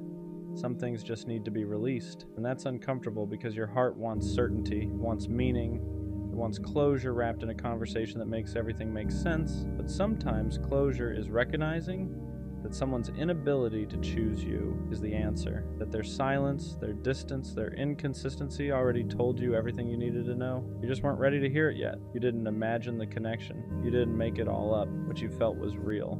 But real feelings don't guarantee a real future, and holding on to that distinction is one of the hardest lessons you'll ever learn. You're not behind for struggling with this. You're not weak for missing them, but you are allowed to stop suffering for someone who isn't suffering without you. There comes a moment where you have to be honest with yourself about what you're really holding on to. Is it them, or is it the version of them you created in your head? The version that would have changed, the version that would have stayed, the version that would have finally chosen you the way you needed, because most of the time, that's what keeps you stuck. Not reality, but imagination. You fell in love with potential, with what could have been. If things were different, if timing was better, if they were more emotionally available, if they wanted the same future you did. But you can't build a life on ifs, and you can't heal while you're still negotiating with the past. Your heart keeps saying just a little longer. Your mind keeps saying maybe one more chance. But your body is exhausted, tired of carrying the weight, tired of the anxiety, tired of waking up every day with the same ache in your chest. That's your sign. Not everything that hurts is meant to be held on to. Letting go doesn't mean you pretend it didn't matter. It mattered deeply. That's why it hurts. But there's a difference between honoring what you felt and imprisoning yourself in it. You're allowed to acknowledge the love without chaining yourself to the loss. And here's something important. Moving on doesn't mean you'll forget them. You won't. Certain people leave marks on us, but those marks don't have to control where we go next. They can be reminders instead of wounds, lessons instead of anchors. Right now you're still looking backward, trying to make sense of something that already ended, but life doesn't unfold in reverse. There are people you haven't met yet, versions of yourself you haven't grown into yet, moments that will make this pain feel smaller in comparison. You just can't see them because you're still standing in the doorway of what was. Letting go is choosing to step forward even when your legs are shaking, even when you're scared of what's next, even when you don't feel ready, because staying where you are is hurting you more than leaving ever could. One of the hardest things you'll face once you start letting go is the emptiness it leaves behind. Not just emotional emptiness, but routine emptiness. They used to be part of your day, someone you talked to when something good happened, someone you leaned on when things went wrong. And now there's this silence where their presence used to be. That silence can feel unbearable at first. Your instinct will be to fill it with distractions, with new people, with anything that keeps you from sitting with the loss. And while distractions can help temporarily, they won't heal you if you use them to avoid feeling, because healing requires you to feel it fully, to sit in the discomfort, to accept that this chapter ended and that it's okay to grieve it. You might catch yourself wanting to reach out, not because you have something to say, but because you miss the familiarity, the comfort, the version of yourself that existed when they were around. But understand this, missing someone doesn't mean they're meant to be in your life again. It just means they were once important. There's a difference between love and attachment. Love wants what's best for both people. Attachment wants relief from pain. And most of the time when you want to go back, it's attachment talking, not love. It's the part of you that's scared of being alone, not the part that's thinking clearly. This is where growth actually happens. In the moments where you choose not to reach out, where you choose to sit with the ache instead of numbing it. You choose yourself even when it feels lonely. Every time you make that choice, you're rebuilding trust with yourself. You're proving that you can survive without them. And slowly, that silence won't feel so loud anymore. It'll start to feel like space. Space to think, space to breathe, space to rediscover who you are without them. And in that space, something new begins to form. Not another person, but a stronger version of you. One of the hardest things you'll face once you start letting go is the emptiness it leaves behind. Not just emotional emptiness, but routine emptiness. It used to be part of your day. Someone you talked to when something good happened, someone you leaned on when things went wrong. And now there's this silence where their presence used to be. That silence can feel unbearable at first. Your instinct will be to fill it with distractions, with new people, with anything that keeps you from sitting with the loss. And while distractions can help temporarily, they won't heal you if you use them to avoid feeling, because healing requires you to feel it fully, to sit in the discomfort, to accept that this chapter ended and that it's okay to grieve it. You might catch yourself wanting to reach out, not because you have something to say, but because you miss the familiarity, the comfort, the version of yourself that existed when they were around. But understand this. Missing someone doesn't mean they're meant to be in your life again. It just means they were once important. There's a difference between love and attachment. Love wants what's best for both people. Attachment wants relief from pain, and most of the time when you want to go back, it's attachment talking, not love. It's the part of you that's scared of being alone, not the part that's thinking clearly. This is where growth actually happens. In the moments where you choose not to reach out, where you choose to sit with the ache instead of numbing it, where you choose yourself even when it feels lonely, every time you make that choice, you're rebuilding trust with yourself. You're proving that you can survive without them. And slowly that silence won't feel so loud anymore. It will start to feel like space. Space to think, space to breathe, space to rediscover who you are without them. And in that space, something new begins to form, not another person, but a stronger version of you. Eventually you start noticing small shifts, not dramatic ones, nothing that feels like a movie moment, just quiet changes. You wake up and they aren't the first thought in your head anymore. You go a few hours without checking your phone. You laugh at something and realize it didn't immediately remind you of them, and for a second you feel guilty for that. Like moving forward means erasing what you had. It doesn't. Healing isn't linear. Some days you'll feel strong, other days a random memory will knock the wind out of you. It doesn't mean you're going backwards, it means you're human. You spend time building something emotionally, tearing it down takes time too. Be patient with yourself in that process. This is also when clarity starts setting in. You begin to see things more honestly, the red flags you ignored, the effort imbalance, the moments where you shrunk yourself just to keep them around. You realize how often you settled for breadcrumbs and called it love because you didn't want to accept the truth. And instead of hurting you, that realization empowers you. Because now you know what you don't want. You know what you won't tolerate again. You know that love shouldn't feel like confusion, anxiety, or constant self-doubt. It shouldn't make you question your worth. It shouldn't require you to beg for effort or clarity. You also start forgiving yourself for staying too long, for hoping too hard, for ignoring your intuition. You did the best you could with what you knew at the time. That version of you was just trying to be loved. There's nothing shameful about that. And slowly you stop romanticizing the past. You stop replaying only the good parts. You start remembering the nights you felt lonely even when they were still around, the times you felt anxious instead of secure, the moments you felt like you were asking for too much when you were really just asking the wrong person. That's when letting go stops feeling like loss. It starts feeling like relief. At some point, you stop asking yourself why it didn't work. That question loses its power, not because you found every answer, but because you finally realize the answers wouldn't change the outcome. Understanding doesn't always heal you. Acceptance does. You accept that you loved genuinely, even if it wasn't returned the same way. You accept that you showed up fully, even if they didn't know how to meet you there. You accept that some people come into your life to teach you something, not to stay forever.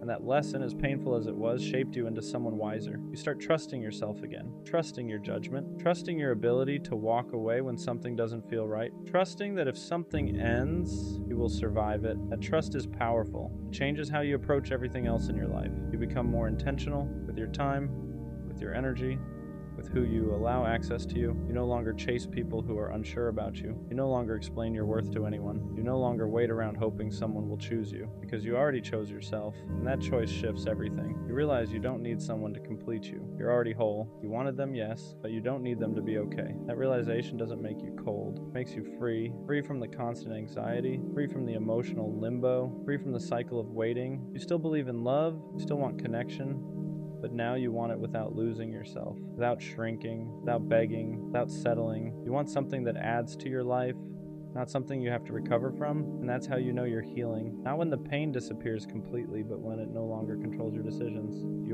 I don't know who needs to hear this right now, but you have to let them go. Not because you didn't care enough, not because what you felt wasn't real, but because holding on to something that's already gone is only hurting you more. They're not coming back, and I know that's a hard pill to swallow. It's one of those truths that sits heavy in your chest because part of you is still hoping, still replaying memories, still thinking maybe one day things will go back to how they were. But the truth is, if they wanted to come back, they would have. You wouldn't be sitting here questioning everything. You wouldn't be overanalyzing every small sign. You wouldn't be waiting for a text that never comes. Someone who wants to be in your life makes that clear. They don't leave you guessing, they don't disappear, and expect you to keep the door open forever. Letting go doesn't mean what you had didn't matter. It doesn't erase the memories, the connection, or the time you shared. It just means you're choosing to stop living in the past. You're choosing to stop punishing yourself by holding on to something that no longer exists, and that choice takes strength, even if it doesn't feel like it right now. I know part of you is scared. Scared that letting go means starting over. Scared that you won't feel that way about anyone else again.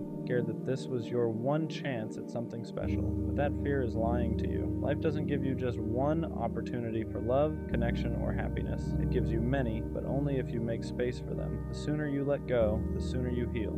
The sooner you stop checking their page, rereading old messages, and asking yourself what you did wrong, the sooner you start moving forward. And moving forward doesn't mean forgetting. It means accepting. It means allowing yourself to grow past this version of your life.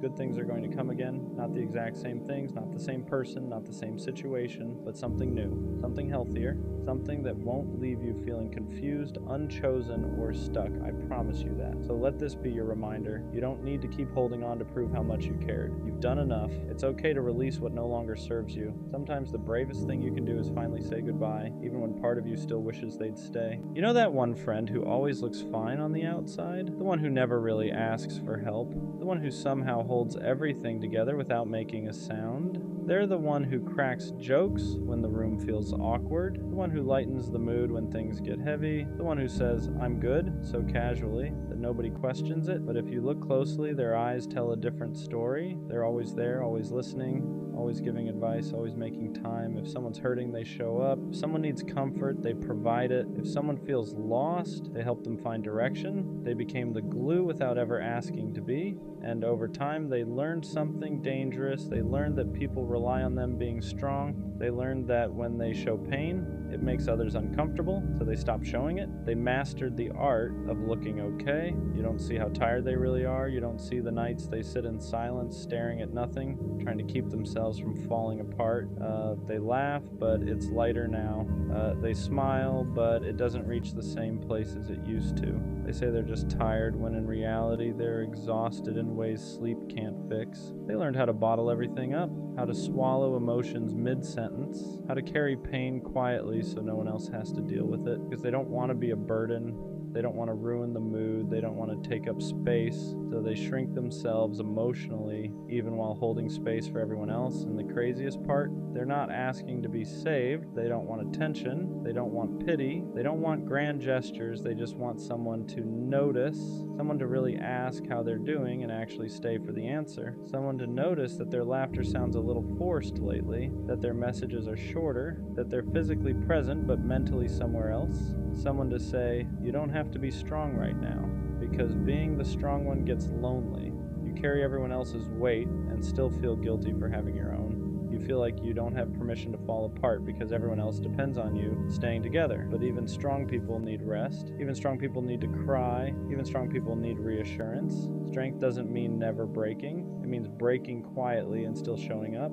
And that's not fair. So if you have that friend, the one who's always okay, the one who never complains, the one who holds everyone else together, check on them, not with a quick "you good?" Not with a surface level question. Check on them with presence, with patience, with a real conversation. Because sometimes the people who seem the most okay are the ones who need love the most. And sometimes all it takes is one person finally seeing them for the weight they've been carrying alone. This kind of pain isn't being misunderstood. It's being seen and still getting left behind. Because opening up isn't casual. You don't hand your real self to just anyone. You let them in on the stuff you normally keep locked up, the thoughts you argue with at 2 a.m., the fears you laugh off so nobody worries, the way you care so hard it almost feels embarrassing. And for a minute, it feels like you finally found someone safe. They read your silence correctly. They hear what you don't say. They look at you like they're not guessing, like they actually know. And that's the part that makes you soften. Then one day, they're gone. No fight. No goodbye that matches how close it felt. No ending that makes sense. Just nothing. And that nothing is loud. It sits where the connection used to be. It makes you replay everything like a crime scene. What did I do? Was I too much? Did I share too early? Should I have stayed guarded? But listen, if someone leaves after you showed them the real you, that doesn't mean you were wrong for being real. It doesn't mean your depth is a problem. It just means they weren't prepared for what they asked to see. Being open isn't the mistake. The mistake is thinking you should shrink so people won't run. Because the right people don't disappear when they understand you. They get closer. After they leave, the silence doesn't feel empty. It feels heavy because now you're not just missing them, you're missing the version of yourself you were when you felt understood. You replay everything, not because you're obsessed, but because your brain is trying to make sense of something that never got an ending. You think about the way they listened, the way they noticed things nobody else did, the way you didn't have to explain yourself all the time, and now they're gone. So your mind starts filling in the gaps. You assume it must have been something you said, something you revealed too early, something you should have kept to yourself. That's how loss works when there's no closure. Your brain turns inward and starts pointing fingers. You don't just lose the person, you lose trust in your own judgment. You start telling yourself, yeah, next time don't say so much. Next time don't get attached. Next time stay surface level. And slowly, without realizing it, you begin shrinking, not because you want to, but because you're trying to protect yourself from feeling that again. But here's the part nobody tells you. What hurt wasn't opening up. What hurt was being met halfway and then abandoned. That doesn't mean vulnerability is dangerous. It means inconsistency is. And there's a difference. After something like that, trust doesn't disappear all at once. It just changes shape. You don't stop believing in people. You stop believing in consistency. You start noticing patterns everywhere, a slower reply, a shorter message, a shift in tone that probably means nothing, but your body reacts like it's everything. Because once you've been left after being seen, your nervous system remembers it before your mind does. So you stay alert, not dramatic, just cautious. You don't lean in the same way anymore. You hold back details. You soften your honesty. You keep parts of yourself for later, just in case later never comes. And the messed up part is, people don't always notice you doing this. They just feel a distance they can't explain. You still care. You're still present, but there's a layer of protection now, like glass between you and them, and you hate that because you remember how it felt before, how natural it was to let someone know you, how easy it felt to just exist without guarding every word. Now every connection feels like a risk assessment. This safe? Will they stay? Am I getting too close again? You don't ask these questions out loud, you just feel them, and slowly you start mistaking caution for growth. You tell yourself you're being mature, when really you're just afraid of reliving the same ending. But here's the truth. Trust didn't break because you opened up. It broke because someone showed you intimacy without responsibility, and that's not your fault. After being left like that, most people learn the wrong lesson. They think the problem was caring too much. They think the solution is to care less, so they start editing themselves. They become easier, quieter, less honest, less intense. They tell themselves, next time don't go so deep, next time don't show everything, next time stay in control. But all that really does is teach you how to survive connection, not how to experience it. You don't stop wanting closeness. You just start rationing it. You give people pieces instead of presence, versions instead of truth, highlights instead of depth, and then you wonder why connections feel empty now, why conversations don't hit the same, why nobody really knows you anymore, why being around people still feels lonely. It's because you didn't heal. You adapted. You learned how to avoid pain, not how to build something real again. And here's the hard truth. If someone can only stay when you're small, they were never meant to know you fully. Shrinking yourself doesn't protect you. It just delays the same outcome. Because the people who leave when you're honest would have left eventually anyway. All hiding does is make you lose yourself before they're even gone. At some point, you have to unlearn the lie that your depth is what pushed them away. Because if depth were the problem, it would hurt everyone the same. But it doesn't. Some people lean into it, others panic. And the difference has nothing to do with you. Depth only feels overwhelming to people who haven't met themselves yet. To someone who avoids their own emotions, your honesty feels like pressure, your awareness feels like exposure, your care feels like responsibility. So they leave.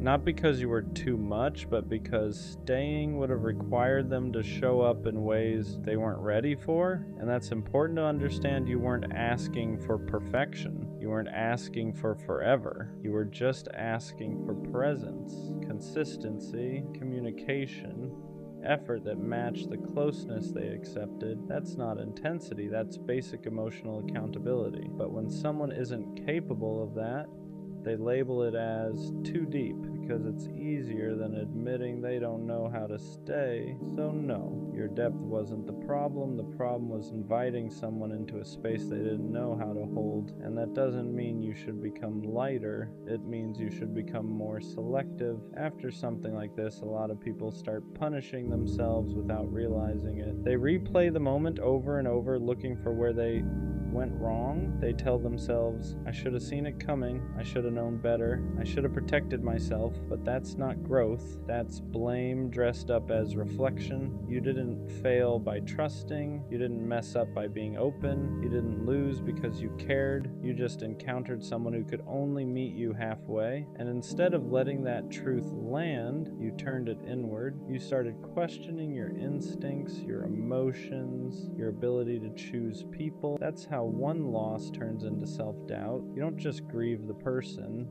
you grieve your confidence in yourself, and slowly you start believing that maybe you're bad at choosing, that maybe your judgment can't be trusted. But here's what matters. You didn't misjudge their potential. You misjudge their capacity. Those are not the same thing. Someone can see you, feel close to you, even care about you, and still not be capable of staying. That doesn't mean your instincts are broken. It means you gave someone access before you saw their limits clearly. That's not something to punish yourself for. That's something to learn from without hardening, because the goal isn't to trust less, it's to trust wiser. Opening up again after something like that feels risky, not because you don't want connection, but because you don't want to disappear inside it. You move slower this time, not closed, just intentional. You stop rushing closeness. You let consistency show itself before attachment does. You watch how someone handles honesty, not just how they respond to it, because being open doesn't mean being available to everyone.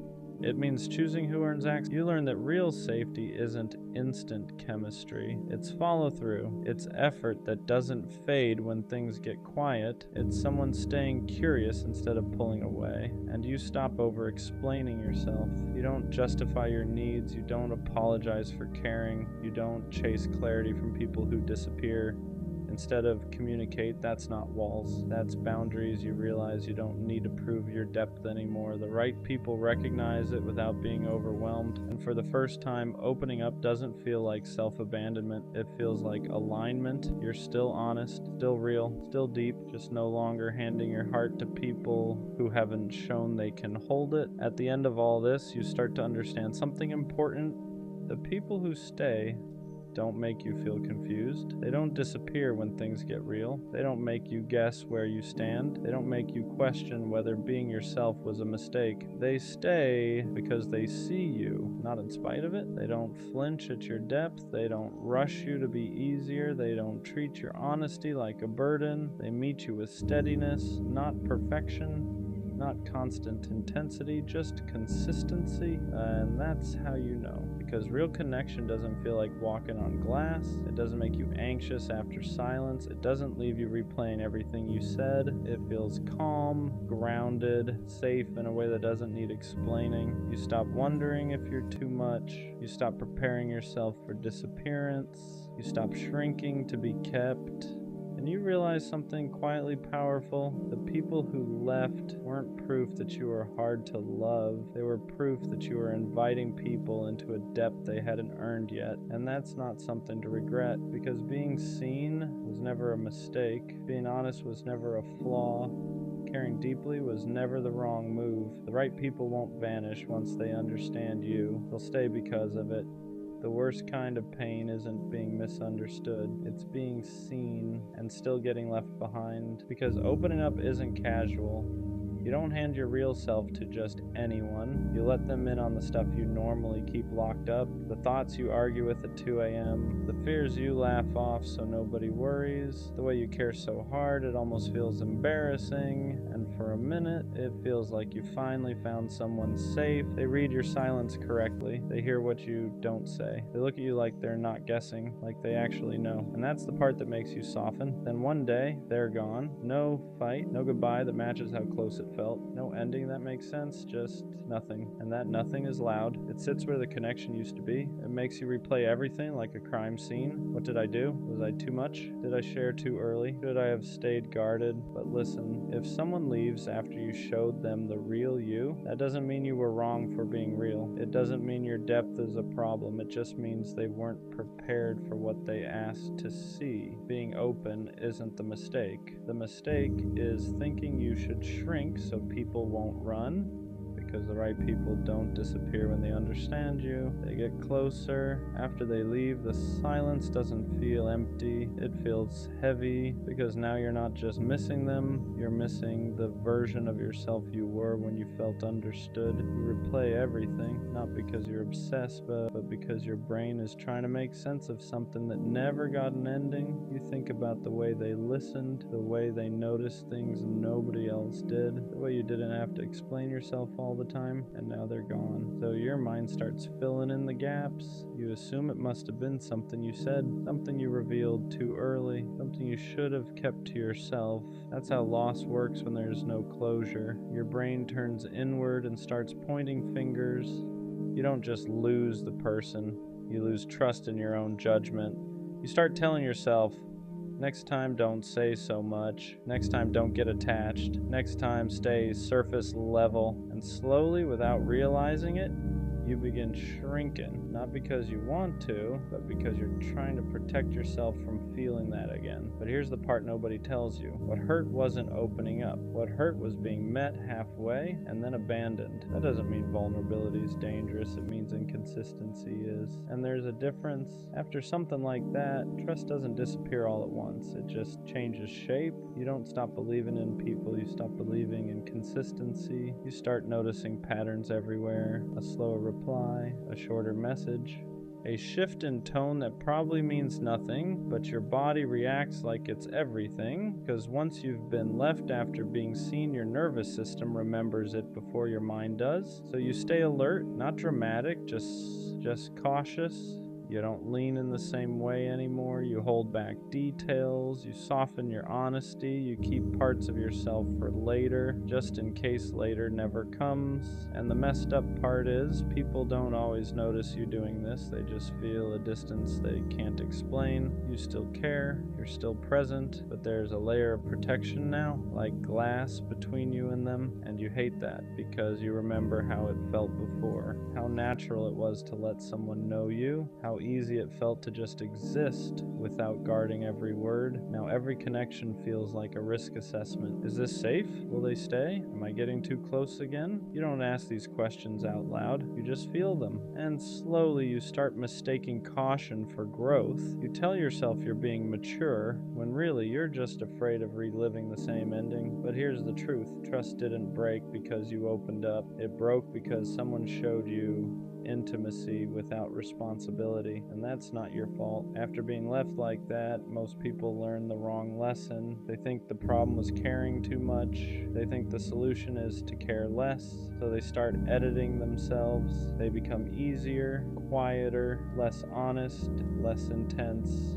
They tell themselves, next time don't go so deep, next time don't show everything, next time stay in control. But all that really does is teach you how to survive connection, not how to experience it. You don't stop wanting closeness, you just start rationing it. You give people pieces instead of presence, versions instead of truth, highlights instead of depth. And then you wonder why connections feel empty now, why conversations don't hit the same, why nobody really knows you anymore, why being around people still feels lonely. It's because you didn't heal, you adapt. You learned how to avoid pain, not how to build something real again. And here's the hard truth. If someone can only stay when you're small, they were never meant to know you. Shrinking yourself doesn't protect you, it just delays the same outcome. Because the people who leave when you're honest would have left eventually anyway. All hiding does is make you lose yourself before they're even gone. At some point, you have to unlearn the lie that your depth is what pushed them away. Because if depth were the problem, it would hurt everyone the same, but it doesn't. Some people lean into it, others panic, and the difference has nothing to do with you. Depth only feels overwhelming to people who haven't met themselves yet, to someone who avoids their own emotions. Your honesty feels like pressure. Your awareness feels like exposure. Your care feels like responsibility. So they leave, not because you were too much, but because staying would have required them to show up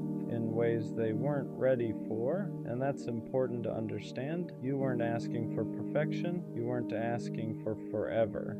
You were just asking for presence, consistency, communication, effort that matched the closeness they accepted. That's not intensity. That's basic emotional accountability. But when someone isn't capable of that, they label it as too deep because it's easier than admitting they don't know how to stay. So no, your depth wasn't the problem. The problem was inviting someone into a space they didn't know how to hold. And that doesn't mean you should become lighter. It means you should become more selective. After something like this, a lot of people start punishing themselves without realizing it. They replay the moment over and over, looking for where they went wrong. They tell themselves, I should have seen it coming. I should have known better. I should have protected myself. But that's not growth. That's blame dressed up as reflection. You didn't fail by trusting. You didn't mess up by being open. You didn't lose because you cared. You just encountered someone who could only meet you halfway. And instead of letting that truth land, you turned it inward. You started questioning your instincts, your emotions, your ability to choose people. That's how one loss turns into self-doubt. You don't just grieve the person, you grieve your confidence in yourself. And slowly you start believing that maybe you're bad at choosing, that maybe your judgment can't be trusted. But here's what matters. You didn't misjudge their potential. You misjudged their capacity. Those are not the same thing. Someone can see you, feel close to you, even care about you, and still not be capable of staying. That doesn't mean your instincts are broken. It means you gave someone access before you saw their limits clearly. That's not something to punish yourself for. That's something to learn from without hardening,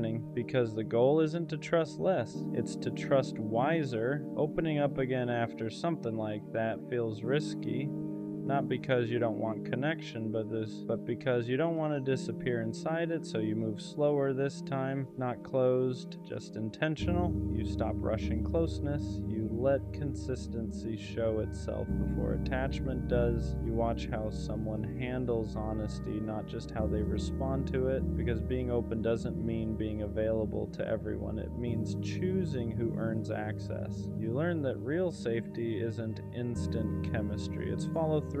It's effort that doesn't fade when things get quiet. It's someone staying curious instead of pulling away. And you stop over explaining yourself. You don't justify your needs. You don't apologize for caring. You don't chase clarity from people who disappear instead of communicate. That's not walls, that's boundaries. You realize you don't need to prove your depth anymore. The right people recognize it without being overwhelmed, and for the first time, opening up doesn't feel like self-abandonment. It feels like alignment. You're still honest, still real, still deep, just no longer handing your heart to people who haven't shown they can hold it. At the end of all this, you start to understand something important. The people who stay don't make you feel confused. They don't disappear when things get real. They don't make you guess where you stand. They don't make you question whether being yourself was a mistake. They stay because they see you, not in spite of it. They don't flinch at your depth. They don't rush you to be easier. They don't treat your honesty like a burden. They meet you with steadiness, not perfection, not constant intensity, just consistency. And that's how you know. Because real connection doesn't feel like walking on glass. It doesn't make you anxious after silence. It doesn't leave you replaying everything you said. It feels calm, grounded, safe in a way that doesn't need explaining. You stop wondering if you're too much. You stop preparing yourself for disappearance. You stop shrinking to be kept, and you realize something quietly powerful. The people who left weren't proof that you were hard to love. They were proof that you were inviting people into a depth they hadn't earned yet. And that's not something to regret, because being seen was never a mistake. Being honest was never a flaw. Caring deeply was never the wrong move. The right people won't vanish once they understand you. They'll stay because of it. I wasn't man enough, and I won't lie. That one stuck, not because I believe it, but because when someone you love questions your masculinity, it hits somewhere deeper than regular criticism. It's not just about behavior, it's identity. It's everything you thought you were doing right suddenly being reframed as weakness. What does man enough even mean? Because I showed up, I communicated, I stayed loyal, I tried to fix things instead of run from them. But apparently that wasn't enough. Apparently being calm instead of aggressive was a problem.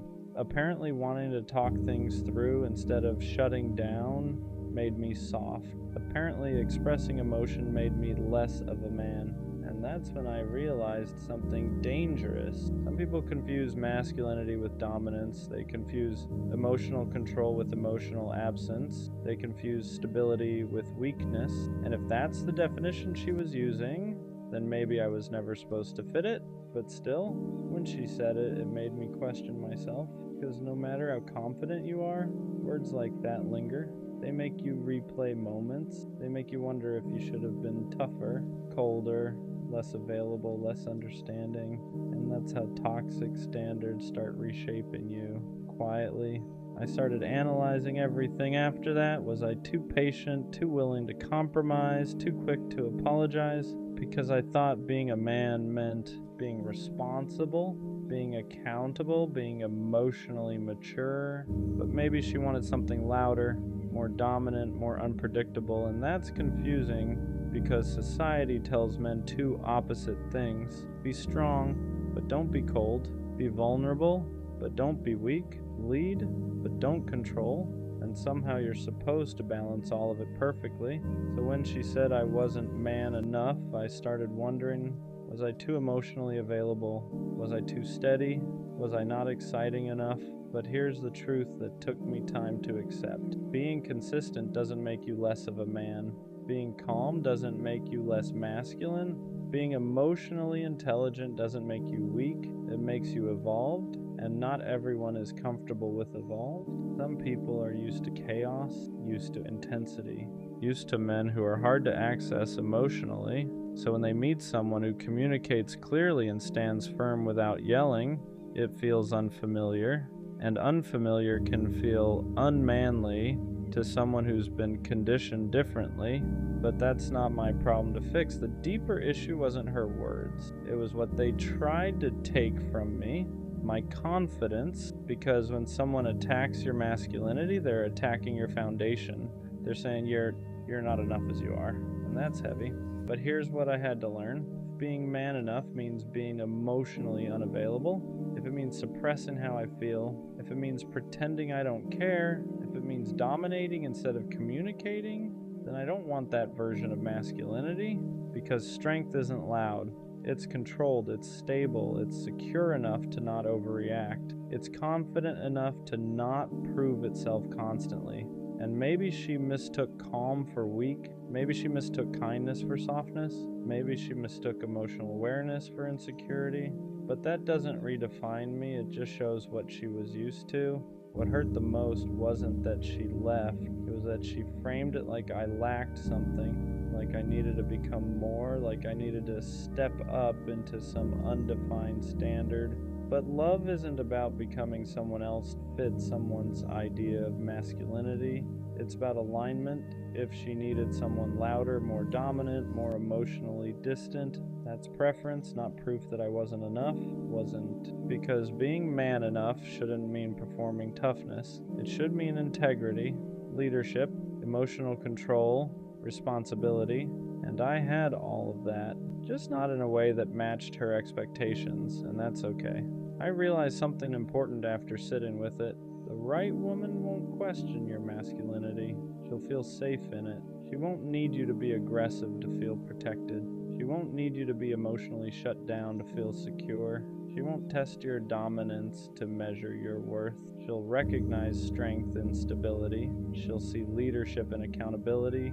She'll see masculinity in consistency, because real masculinity isn't about intimidation, it's about presence. It's about knowing who you are without needing to prove it constantly.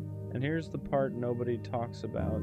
Sometimes when someone says you're not man enough, what they really mean is you're not toxic enough for what I'm used to.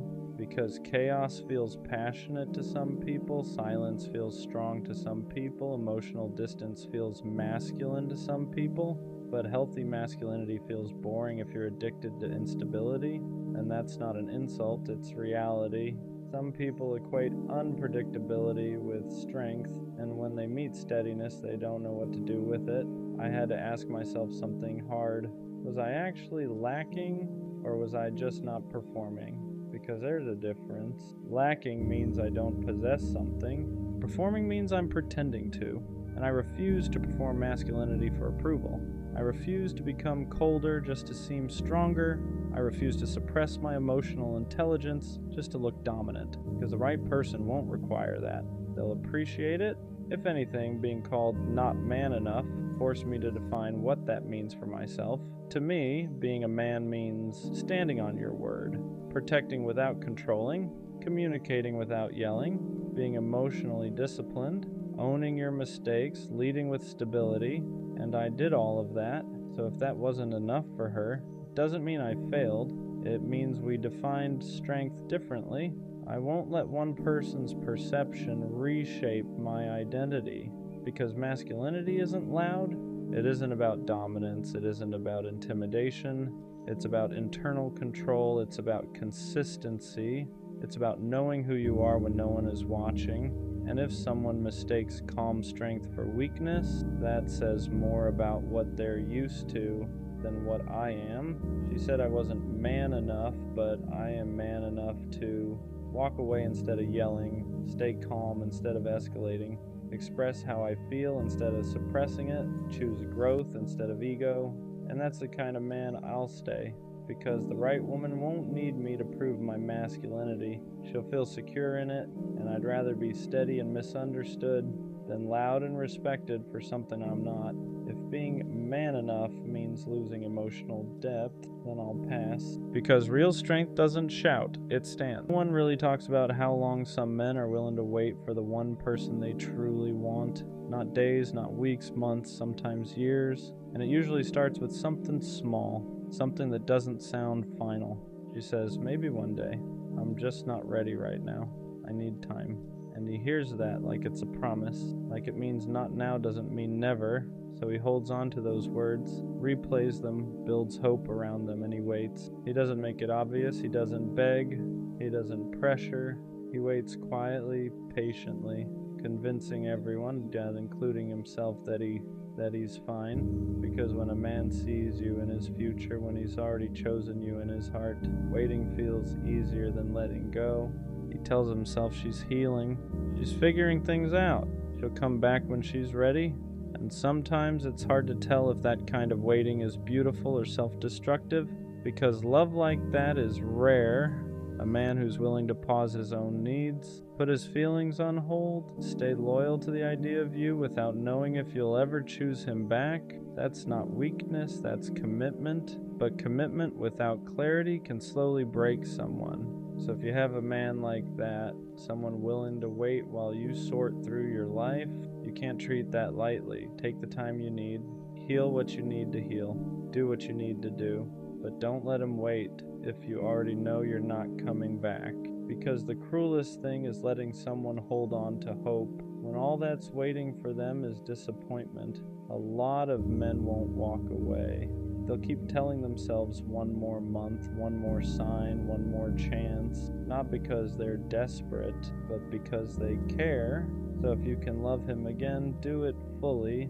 And if you can't, tell him, don't make him wait just to slowly lose himself loving someone who was never going to return. What people don't see is what waiting does to him. Not on the outside. He looks fine. He still shows up. Still laughs at the right moments, still pretends he hasn't built his days around the possibility of you coming back. But inside, everything is on pause. He doesn't let himself move on, doesn't let himself get close to anyone else, doesn't let himself fully hope or fully let go, because doing either would feel like betraying the future he pictured with you. So he lives in the middle, not chosen, not free, just waiting. He rereads old messages looking for reassurance that maybe he didn't imagine the connection. He remembers how you looked at him, how you laughed with him, how real it felt, and that's what keeps him there. Not obsession, not desperation, memory. He tells himself real love requires patience, that if it's meant to be, it'll come back around. But patience without direction starts turning into quiet pain, because every time you say, I don't know yet, he hears, not now, but maybe. Maybe is enough to keep him holding on. What breaks him isn't waiting itself. It's not knowing whether the waiting means something to you too. He would wait longer if he knew it mattered. He would walk away if he knew it didn't. But uncertainty keeps him stuck, and the longer he stays there, the more of himself he puts on hold. His needs, his timing, his chance to be loved fully, all for someone who may never come back. And that's the part no one talks about. Waiting doesn't just cost time. It costs pieces of him he doesn't realize he's giving away. At some point, the waiting starts asking questions back, not out loud, not in a way he can easily answer, just quiet thoughts that show up late at night when there's nothing left to distract him. Am I being patient or am I just afraid to let go? Because there's a difference. Patience comes with trust, with direction, with some kind of reassurance that the waiting has meaning. But what he has is uncertainty. He's not waiting because he's calm. He's waiting because walking away would mean admitting that the future he imagined might never happen. And that's harder than staying still, so he tells himself stories. That love is supposed to hurt a little, that timing matters more than readiness, that if he just proves he's loyal enough, consistent enough, understanding enough, it'll all make sense one day. But love isn't supposed to feel like erasing yourself. It isn't supposed to require putting your life on hold indefinitely. It isn't supposed to make you question whether your needs matter at all. Still, he stays. His hope is quiet, but it's persistent. It whispers things like, she'll come back, she just needs time, it'll be worth it. And as long as that voice exists, letting go feels like failure, like giving up on something real. What scares him most isn't the idea of her choosing someone else. It's the idea that she might never choose anyone, and he still waited anyway. That he might look back one day and realize he sacrificed his own chance to be loved fully for someone who was never coming back. And that realization doesn't make him angry, it makes him tired. Because waiting stopped feeling romantic a long time ago. Now it just feels heavy. And deep down, he's starting to understand something he's been avoiding. Love shouldn't feel like standing still while life passes you by. There comes a moment when waiting stops feeling like love and starts feeling like self-abandonment. It doesn't happen all at once. There's no dramatic breaking point. It's quieter than that. It's the realization that his life has been moving around someone who isn't moving toward him. That he's been planning a future with someone who won't even promise a present. He notices it in small ways, how he avoids making plans because what if she comes back? How he turns down opportunities because he doesn't want to feel unavailable when she finally decides. How he measures his growth, his happiness, his healing against whether or not it would still fit her. And that's when it hits him. Waiting has slowly become a way of disappearing. Not because he doesn't love her, but because loving her has started costing him himself. He tells himself love requires sacrifice, but sacrifice isn't supposed to be one-sided. Real love doesn't ask you to pause your entire life without offering anything solid in return. And for the first time, he lets himself ask a dangerous question. If she never comes back, would this still have been worth it? That question hurts because the answer isn't immediate, because a part of him still wants to believe that patience will be rewarded, but another part, the quieter, tired part, knows something has to change. He starts realizing that choosing himself doesn't mean he loved her less. It means he finally loved himself enough to stop waiting in uncertainty. Letting go doesn't erase what they had. It doesn't make the feelings fake. It doesn't turn the waiting into a mistake. It just means he's done confusing hope with a promise, because love shouldn't require you to disappear quietly just to prove you're loyal. And walking away doesn't mean he stopped caring. Sometimes it means he cared enough to stop hurting himself in silence. Letting go hurts differently than waiting ever did. Waiting was familiar, painful but predictable. It gave him something to hold on to, even if that something was uncertainty. Letting go feels like free fall, because when he finally stops waiting, there's no future version of them to lean on anymore.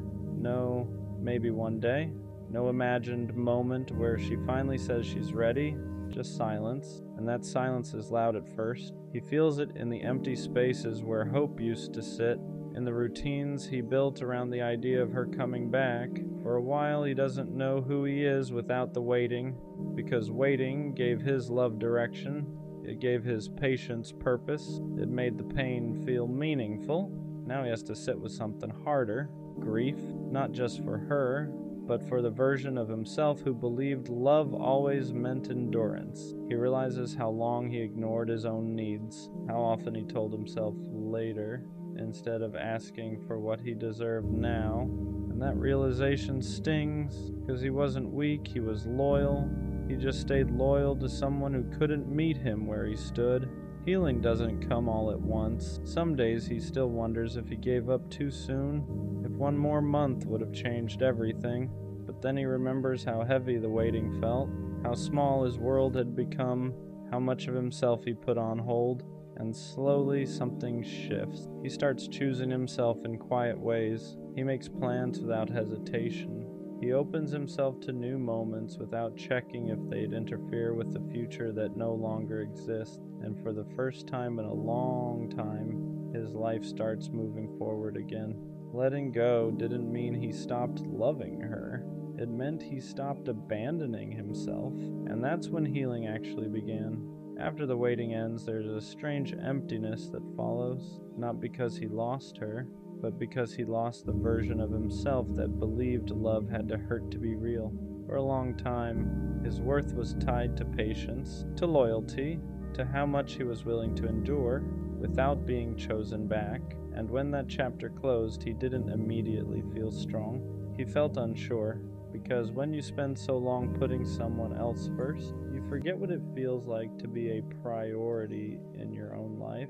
He starts noticing it in small moments, how uncomfortable it feels to ask for what he needs, how he second guesses himself when someone shows interest too easily, because ease feels unfamiliar now.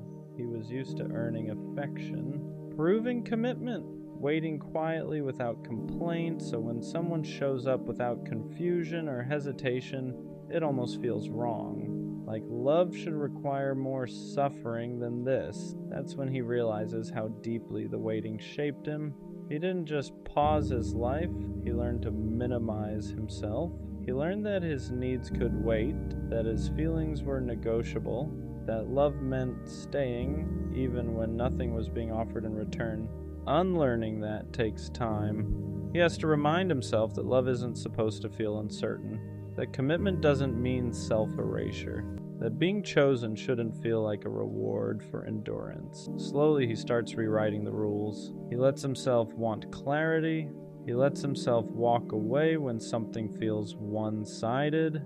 He stops confusing consistency with compatibility, and piece by piece his sense of worth comes back, not because someone else validates it, but because he no longer abandons himself to keep someone else comfortable.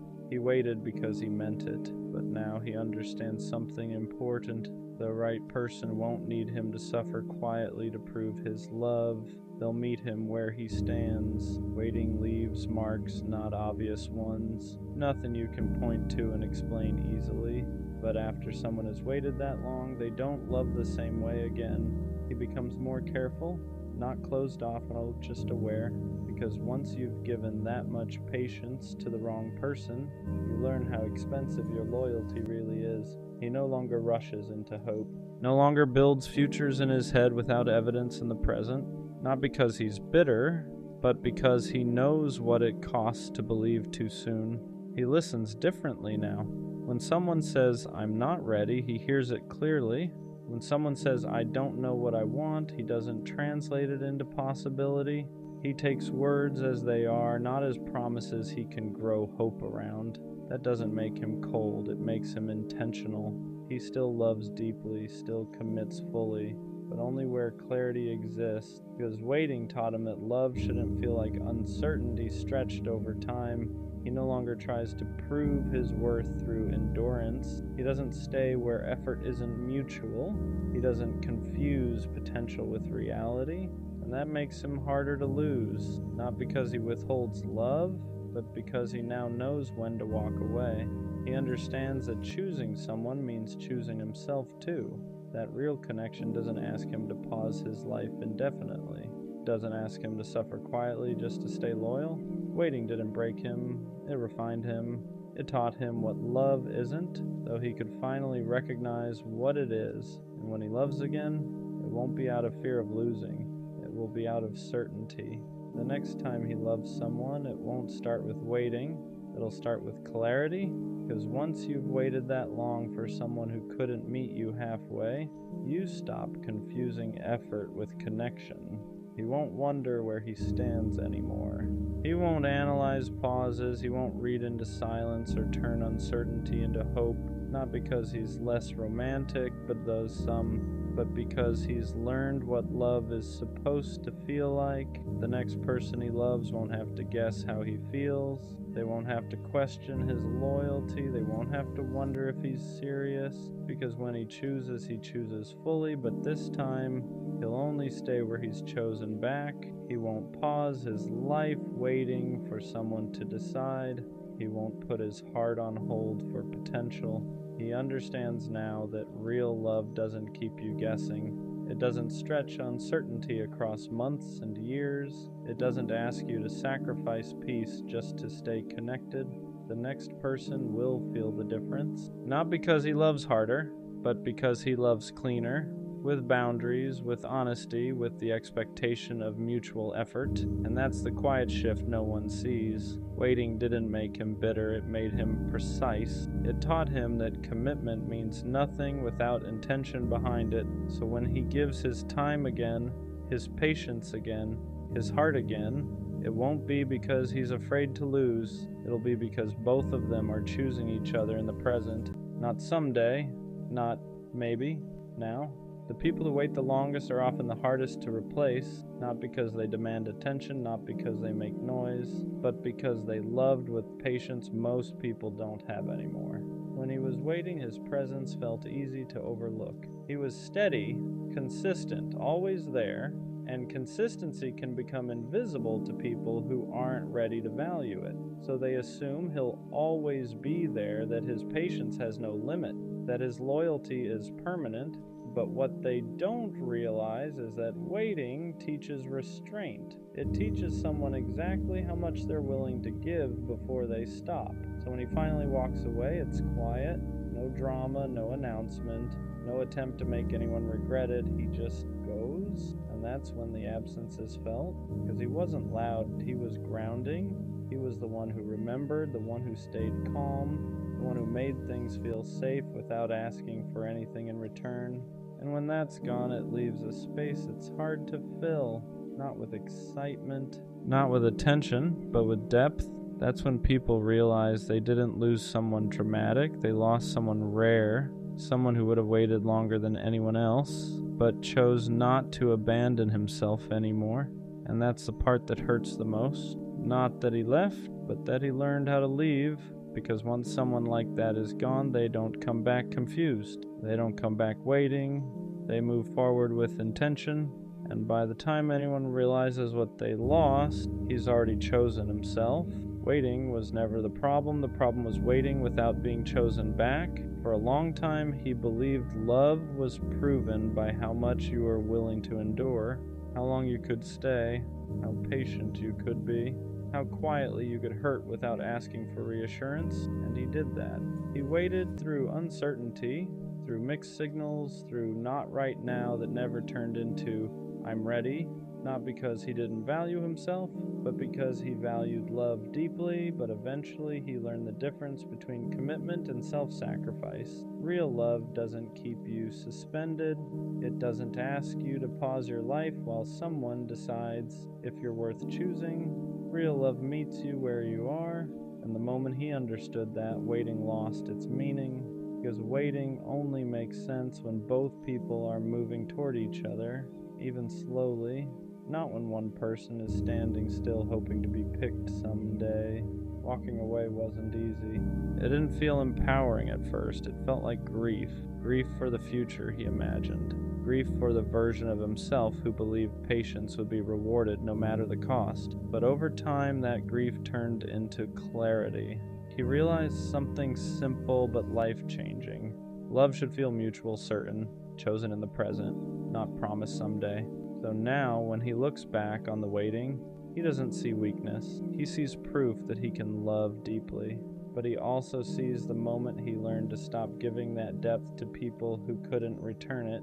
He waited because he meant it, but he walked away because he finally understood that the right person won't need him to wait at all. He'll choose him clearly, willingly, and without hesitation, and that's not something you ever have to earn by putting your life on hold. He stayed loyal. That's the part that messes with me the most. Not because I regret it, but because I know I was real the whole time. I didn't switch up. I didn't look for other options. I didn't keep backups just in case. When I said I was with her, I meant it. Even when things fell off, even when her energy started changing, even when I had moments where I could have pulled back and protected myself, I didn't. Because in my head, loyalty wasn't something you give only when it's easy. It's something you keep, especially when it's not. So I stayed consistent, I stayed patient, I stayed solid in a situation that slowly stopped being solid back. And the crazy part is, while I was staying loyal, she wasn't. The part that's hard to explain is how I stayed the same, even when everything around me started changing. I noticed it, the distance, the shift in energy, The way conversations didn't feel the same anymore. I'm not blind. I saw the signs, but I chose to stay loyal anyway, because I told myself something simple. If I'm real about this, I don't switch up just because it gets uncomfortable. So I didn't match her energy when it dropped. I didn't start moving different. I didn't go looking for someone else just because things felt uncertain. I stayed. I kept showing up the same way I always did, and maybe that was my mistake, not being loyal, but being loyal to someone who had already started moving differently behind the scenes, because while I was protecting what we had, she was slowly stepping out of it, and I didn't want to believe that, because loyalty makes you believe in what something was, even when it's no longer what it is. The truth didn't hit me all at once. It came in pieces, little realizations that didn't fully make sense at first, moments where things felt off, but not off enough to walk away. I would notice small things, the way she moved differently, the way her attention felt split, the way her consistency started depending on her mood, and every time I noticed it, I told myself the same thing. Don't overthink it, because when you're loyal, you don't want to accuse someone of something they haven't admitted. You give them the benefit of the doubt. You trust what you had, instead of questioning what it's becoming. So I stayed grounded. I stayed the same. I kept treating her like she was still fully in it, even when deep down I could feel she wasn't. And that's the part that hurts the most. Not that she switched up, but that I stayed solid while she was already moving differently. At some point, the truth became impossible to ignore, not because she said it, but because her actions started saying it for her. You can feel when someone isn't fully there anymore. You don't need proof, you don't need confirmation. It's in the energy, the way they reply, the way they move, the way they stop showing up the same way they used to. And I felt that, but I stayed loyal anyway, because I kept thinking loyalty meant holding on, holding it together, holding on to what we had, even if it was slipping. But here's what I didn't understand at the time. You can't hold something together by yourself, and I was the only one holding. The more I look back at it, the more I realize something that's hard to accept. I wasn't just being loyal, I was ignoring reality, because loyalty doesn't mean staying blind. It doesn't mean pretending everything is okay when it's clearly not. But that's what I was doing. I was staying consistent in a situation that was becoming inconsistent. I was giving the same energy to someone who had already started giving less, and the imbalance kept growing slowly, quietly, until it was obvious. But by then, I had already invested too much to walk away easily, and then it finally happened. Not in some dramatic way, not in a way that gave me closure, just clarity. She wasn't loyal, not in the way I was. While I was choosing her every day, she was leaving space for something else, maybe someone else, maybe just options. But either way, she wasn't standing where I was standing. And that realization hits different, because it's not just about losing someone. It's about realizing you weren't standing on the same level the whole time. For a while, that made me question everything, not just her, myself. I started thinking, was I too loyal? Did I stay too solid? Should I have moved differently?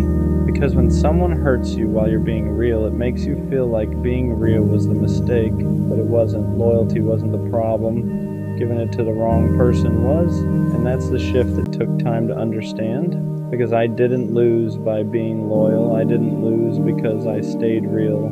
If anything, that's the part I kept. That's the part that didn't change. She changed. She moved different. She chose differently. But me, I stayed who I said I was. And that matters more than it feels like it does in the moment. And because here's the truth, no one tells you right away. Being loyal to the wrong person will hurt, but it will also teach you exactly what real loyalty should look like when it's returned. It shows you the difference between someone who says they care and someone who actually stands on it. And once you've felt that difference, you stop settling for anything less. You stop accepting half effort. You You stop excusing inconsistency because now you know what it feels like to give fully. So next time, you expect it back. So yeah, I stayed loyal and she didn't, and for a while that felt like I lost, but now I see it differently because loyalty isn't something you regret, it's something you protect. You just learn who deserves it. The right person won't make you question it, won't make you feel like you're the only one holding things together, won't make you feel stupid for being real. They'll match it naturally, consistently, without you having to ask. So no, I'm not changing the way I love, I'm just changing who I give it to. Because being loyal isn't the mistake, giving it to someone who wasn't is. Still remember the last message she ever sent me? Not because it was long, not because it explained everything, but because it didn't. It was simple, short, like it didn't carry the weight of everything that came before it, and that's what made it hit harder. Because how do you go from talking every day to one final message that feels like nothing? At first I kept rereading it, not because I didn't understand it, but because I felt like there had to be something more hidden in it, some deeper meaning, some explanation between the lines, something that would make it all make sense. But there wasn't. It said just enough to end things and not enough to explain them, and that's what messes with you, because your mind keeps trying to fill in the gaps that they left empty. I kept thinking back to everything before that message, all the conversations, all the moments that felt real, all the things she said that made it seem like we were building something. And then I'd look at that last message again, and it didn't match.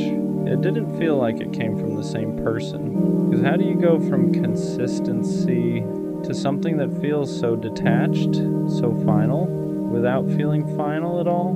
The hardest part wasn't even what she said, it was what she didn't say. No real explanation, no real accountability, no real closure, just something that closed the door without ever fully acknowledging what was behind it. And that leaves you stuck in a weird place, because you're not just dealing with an ending, you're dealing with questions that never got answers. For a while I wanted to reply, not to argue, not to convince her to stay, just to understand, to ask the questions that were sitting in my head. What changed? When did it change? Was any of it real? But I didn't, because deep down I knew something. If she wanted me to understand, she would have explained it the first time. And that's a hard truth to accept, because it means the silence after that message was intentional, not confusion, not hesitation, a decision. She said what she wanted to say, and everything she didn't say was also part of that choice. After that, the conversation just stopped. No follow-ups, no checking in, no, how are you? Just silence. And silence hits different when you're used to hearing from someone every day. Because now it's not just quiet, it's absence. For a while I kept expecting another message, something more, something that would make it feel complete, but nothing came. And eventually, I had to accept something I didn't want to. That last message was really the last one. And over time, I stopped looking at it like something unfinished. I stopped expecting more, because sometimes closure doesn't come from another person. It comes from accepting what they already showed you, and what she showed me was enough, even if it wasn't explained. I still remember the last message she sent me, not because of what it said, but because of what it meant. It was the end. Not loud, not dramatic, just final. And now I understand something I didn't then. The way someone ends things tells you everything you need to know about how they saw it. So I stopped waiting for another message, stopped looking for more words, because the last one was already saying everything it needed to, just not in the way I wanted. Keep ignoring the red flags, because all you want is love, not peace, not respect, not consistency, just love. You see the signs, you see the unanswered calls, the constant busy, the way you're always an option, never a priority. And instead of asking why it hurts, you ask how to endure it. You tell yourself it's patience, that it's loyalty, that love means staying even when it costs you. But let's be honest, she doesn't check on you. She doesn't consider your feelings. She doesn't show up the way you do. And and you know that. You just don't want to face what it says about you for staying. So here's the real question you've been avoiding. How much do you actually love yourself?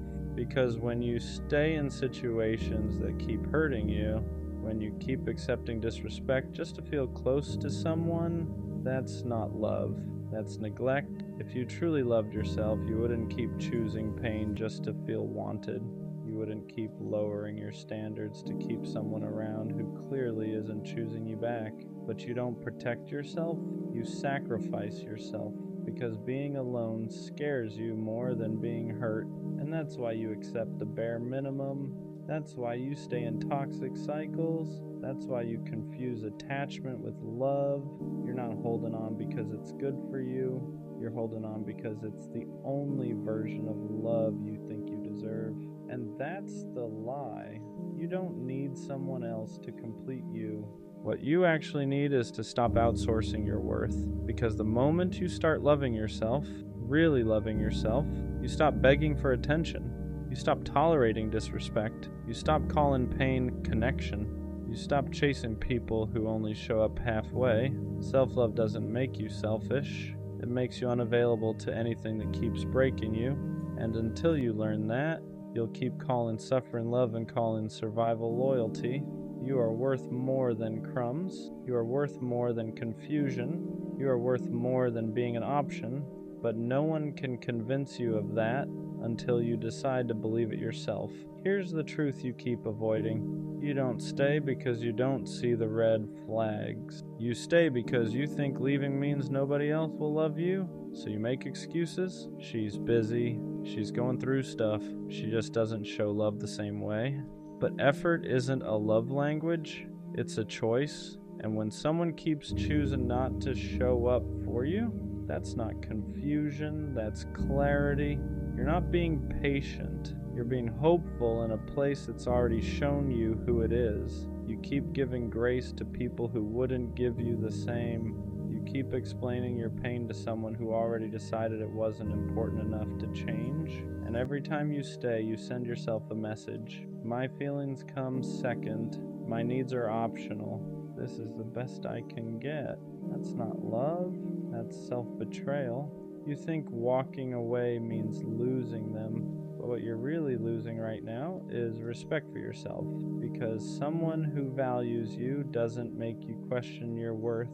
They don't make you beg for consistency.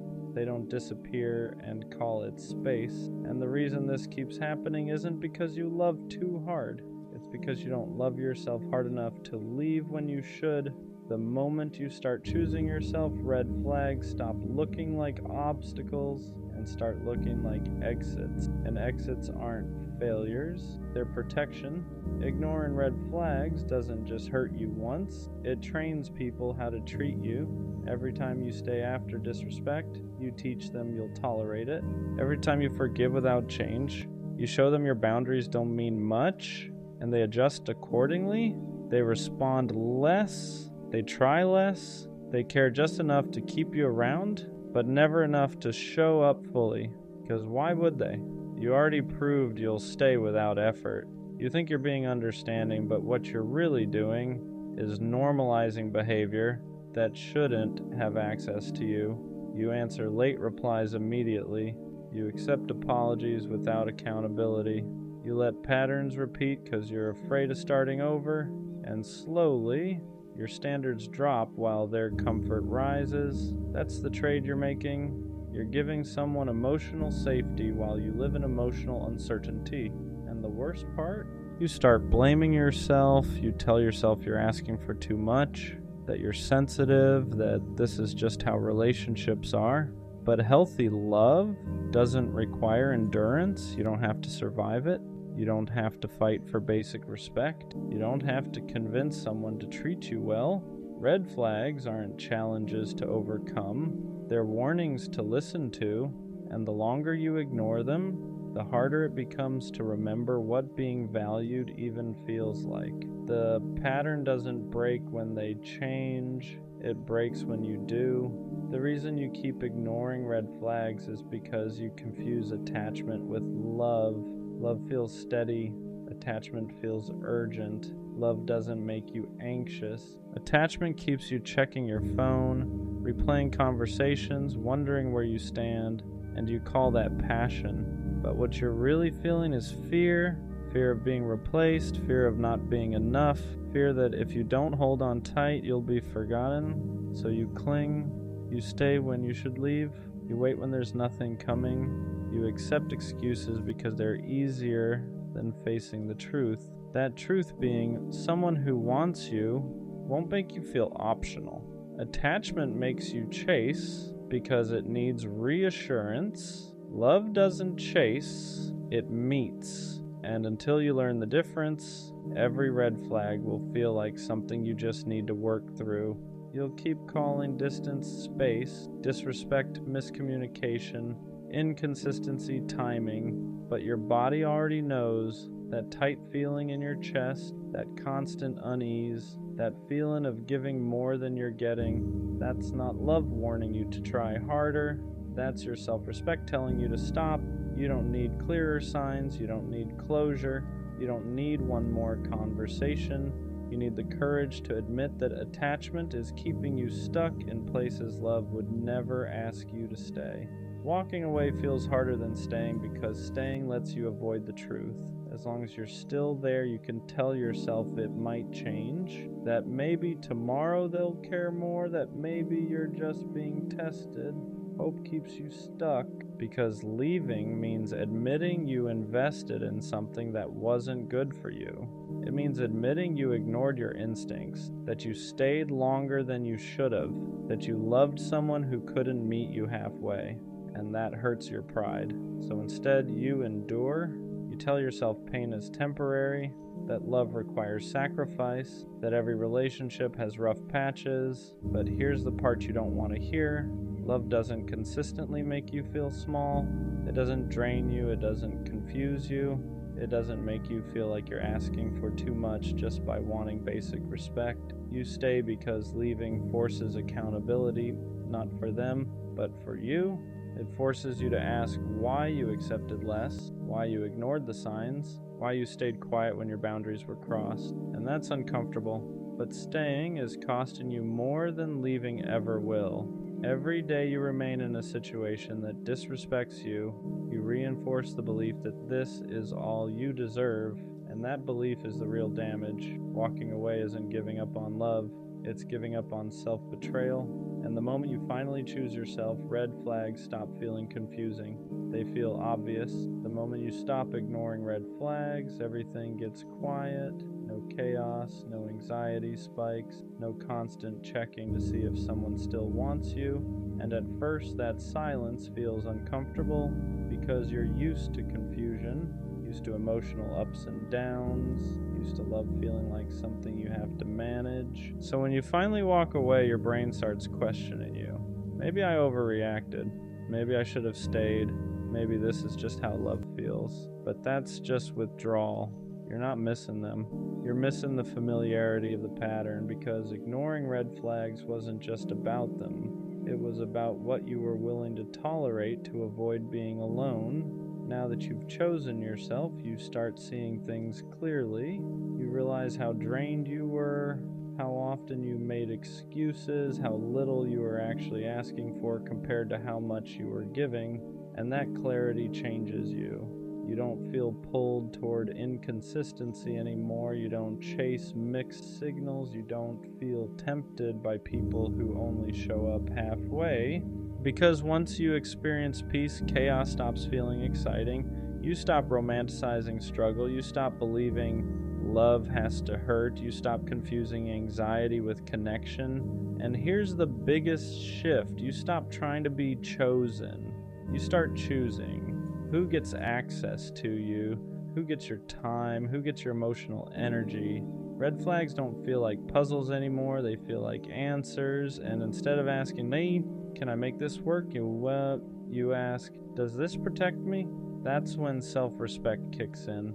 Not loud, not dramatic, just firm. When you stop ignoring red flags, people from your past don't recognize you anymore. Not because you changed for the worse, but because you stopped being convenient.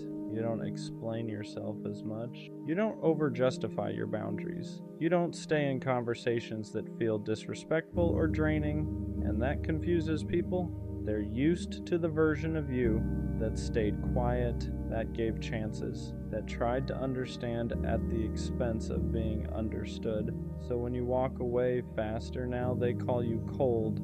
They say you've changed. They say you're doing too much. But what they really mean is you're no longer available for the dynamic they benefited from. People who thrived on your tolerance don't like your standards. People who were comfortable with your silence don't like your clarity. And that's okay, because growth isn't about being liked, it's about being protected. You're not harsh, you're not bitter, you're not closed off. You're just done negotiating your self-respect. You no longer wait for disrespect to become unbearable before leaving. You don't need proof anymore. The first pattern is enough. And here's the part that matters most. The right people won't question this version of you. They won't push your boundaries. They won't test your tolerance. They won't need you to over-explain. They'll feel your standards and meet them naturally. Anyone who leaves because you stopped accepting red flags was never meant to stay anyway. That's not loss, that's alignment. Self-respect feels lonely at first, not because you're doing something wrong, but because you stopped tolerating what everyone else normalized. You don't have constant access to people anymore.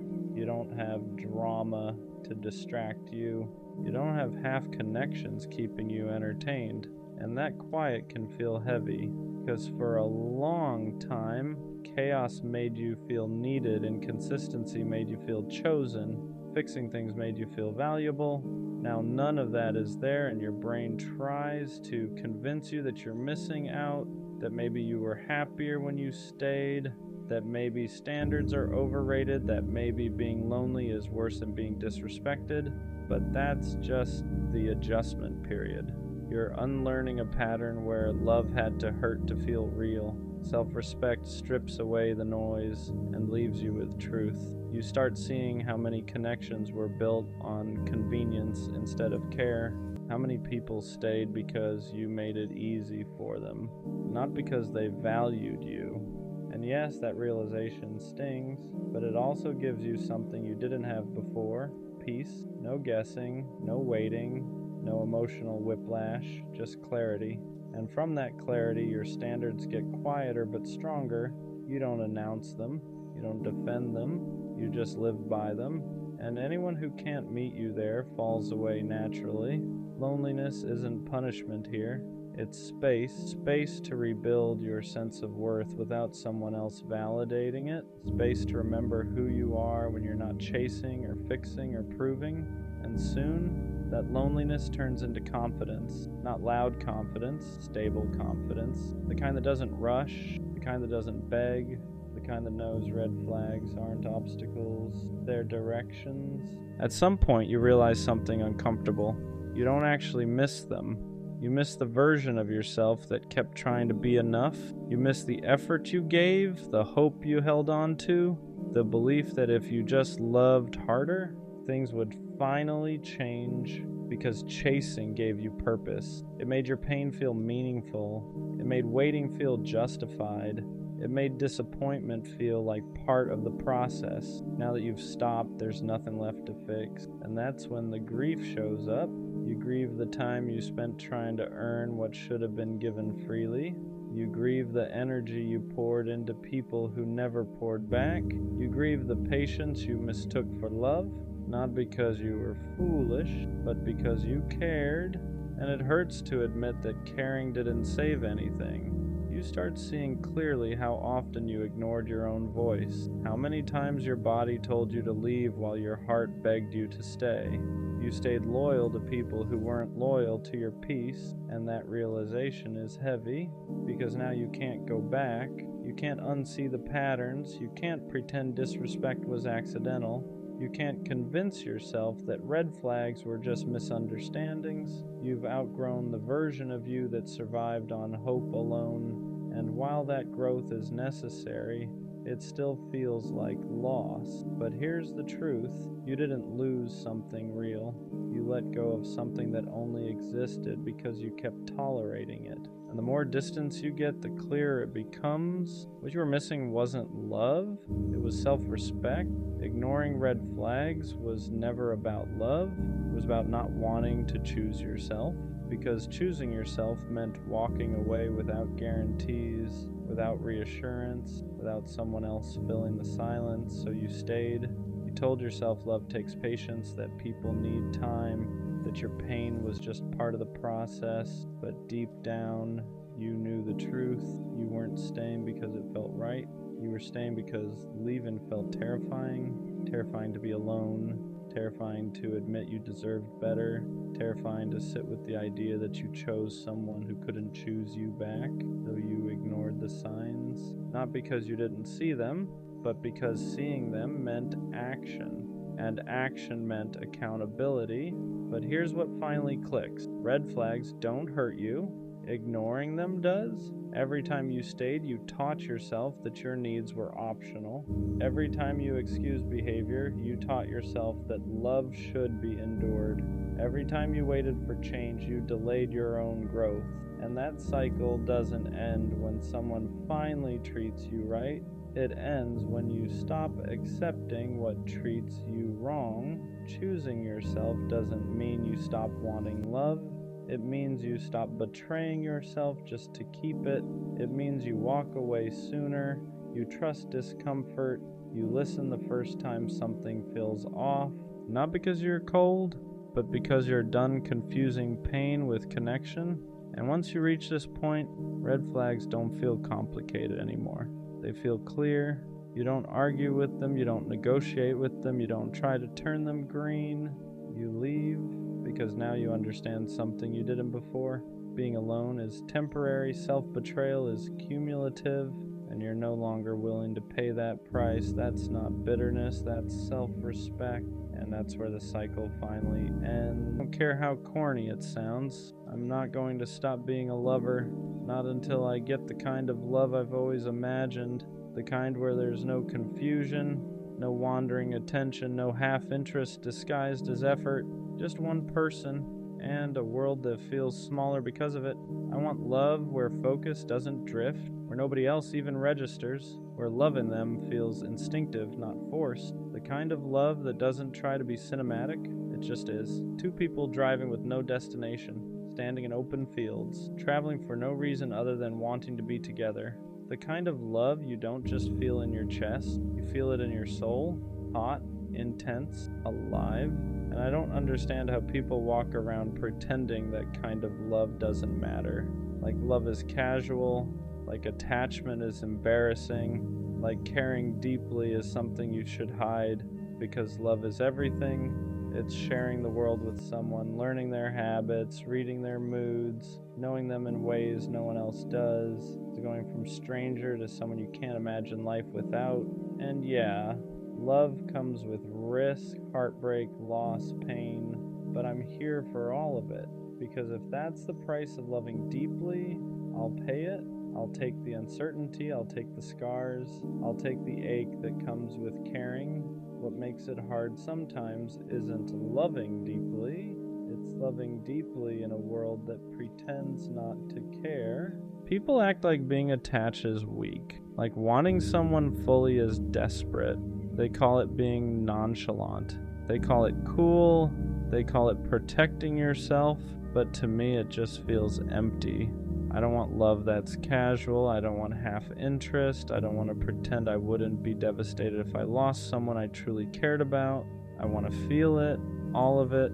I want the kind of love where my heart is completely in, no exits, no backups, no pretending. And yeah, that makes me vulnerable. It means I get hurt easier. It means I feel things more intensely, but I'd rather feel everything than live numb just to look unbothered.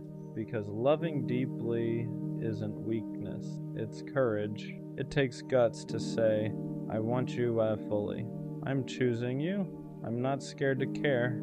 And maybe that's why it feels lonely sometimes, because not everyone is built to love like that. Some people close their hearts after pain, others keep theirs open, not because they're naive, but because they refuse to let disappointment turn them cold. You don't love deeply because it's easy, you love deeply because it's who you are, and even when it costs you, you'd still rather feel everything than live a life that feels hollow. You already know how this can end. You know love can break you. You know it can leave scars. You know it can take pieces you don't get back. And still, you choose it. Not because you're reckless, not because you're desperate, but because a life without love feels smaller than a life with heartbreak. You're not chasing perfection. You're chasing connection. The kind that makes ordinary moments feel alive. The kind that makes the world feel louder and quieter at the same time. And once you've felt even a glimpse of that, you can't pretend you don't want it anymore. So yeah, you risk it again, you open your heart again, you believe again, not because you forgot the pain, but because you decided it wasn't stronger than your capacity to love. Being a lover boy doesn't mean you ignore reality, it means you face it and still choose love anyway. You're not asking for perfection, you're asking for presence, for a love that feels mutual, chosen, clear, and wanting that doesn't make you unrealistic, it makes you honest, because once you know how deeply you can love, you stop settling for anything that asks you to dim that fire. So, no, the lover boy in you isn't dying, he's just waiting, and when the right love finally arrives, he'll be ready. What people don't realize is how much strength it takes to stay soft in a world that rewards detachment. It's easier to act unbothered, easier to keep things light, easier to pretend you don't care that much, but you were never built that way. You don't love halfway, you don't feel quietly. When you care, it shows in your effort, in your loyalty, and how present you are. And that's exactly what people try to shame out of you. They tell you you're too much, too attached, too intense. Like love is something you're supposed to ration. So sometimes you wonder if you should change, if caring less would protect you, if closing off would finally make things easier. But every time you try, it feels wrong, because pretending not to care cost you more than heartbreak ever did. You don't want a love where you're constantly monitoring yourself, where you have to downplay your feelings to seem cool. You want a love where effort isn't embarrassing, where loyalty isn't laughed at, where wanting someone fully isn't treated like a flaw. And yes, that kind of love is rare, not because it doesn't exist, but because not everyone has the capacity for it. Some people love with caution, some love with conditions, some love with one foot out the door. You love with your whole chest, and that means when it ends, it hurts differently. You don't just lose a person, you lose the future you already pictured, the version of yourself that only existed with them. But even after that pain, you don't harden, you don't turn cold, you don't become bitter, you grieve, and then you stay open. Not because you're naive, but because you understand something others don't. Love isn't dangerous, avoidance is. A life spent protecting yourself from ever being hurt is a life spent never being fully alive. So you keep choosing love, even when it costs you, even when it scares you. Because being a lover was never about guarantees, it was about courage. And no matter how many times the world tells you to be smaller, to care less, to guard your heart, you don't. Because the lover boy in you knows one truth: a heart that can love deeply is never something to be ashamed of. People who love like you often feel out of place, not because there's something wrong with them, but because the world isn't built for hearts that don't know how to love halfway. You walk into spaces where everyone is guarding themselves, where effort is calculated, where caring too much is treated like a mistake you should have learned from by now. And you can feel it, the hesitation, the emotional distance, the way people keep one foot out the door just in case. Meanwhile, you're standing there ready to choose someone fully if they'd just meet you halfway. That contrast can feel isolating. You start wondering if you're outdated, if your way of loving belongs to another time, another kind of world, because it feels like everyone else is playing it safe while you're still willing to risk your heart, and that makes you stand out. not loudly, but deeply. You don't bond casually, you don't talk just to fill silence. When you connect, you notice things others miss, you remember details people forget, you show up in ways that don't disappear easily, and that kind of presence can be uncomfortable for people who aren't ready to be seen that closely. So they pull back, they joke about you caring too much, they call your intensity a lot, not because it is, but because they don't know how to match it. That's the part that hurts, realizing you're not too much, you're just too deep for people who only know how to skim the surface. You don't want love that feels convenient, you want love that feels intentional. You don't want someone who chooses you when it's easy. You want someone who chooses you because they mean it. And yeah, that narrows the field. It means you'll feel alone sometimes. It means you'll walk away more than you stay. It means you won't fit everywhere. But fitting everywhere was never the goal.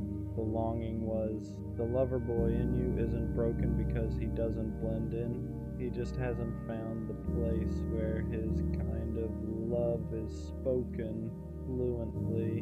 And when he does, it won't feel like standing out anymore. It'll feel like coming home. Loving this deeply almost always comes with loneliness first. Not because you're doing something wrong, but because alignment takes time. When you love with your whole heart, you don't rush into anything just to feel chosen. You don't settle for attention that fades. You don't accept half presence just to avoid being alone.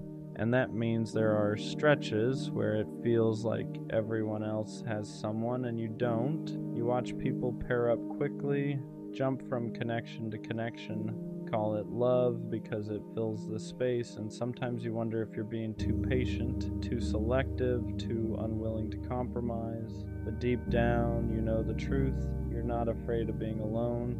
You're afraid of being half-loved. You don't want a relationship that feels like constant self-editing, where you have to mute your feelings, where your intensity is treated like a problem instead of a gift. So you wait, not passively, intentionally. You keep your heart open, but your standards intact. And that's the lonely part no one talks about. Choosing alignment over company, choosing depth over distraction, choosing to sit with the emptiness rather than fill it with something that won't last. Some nights it feels heavy. You question whether it's worth it, whether anyone will ever meet you at the level you're willing to love. But then you remember something important. The love you want can't be rushed. It needs two people who aren't scared of closeness, who don't joke about vulnerability, who don't treat commitment like a trap. And until that shows up, being alone is still safer than shrinking yourself. The lover boy in you isn't lonely because he's lacking. He's lonely because he's waiting for something real. And real love doesn't arrive loudly. It arrives aligned. The lover boy gets misunderstood a lot. People look at the way you love and assume it comes from neediness, from insecurity, from not knowing how to be alone. But that's never been true. You don't love deeply because you're afraid of being by yourself. You love deeply because you know how to be alone and still choose connection. There's a difference. You're not reaching for someone to fill a void. You're reaching because you want to share a life you already know how to carry on your own.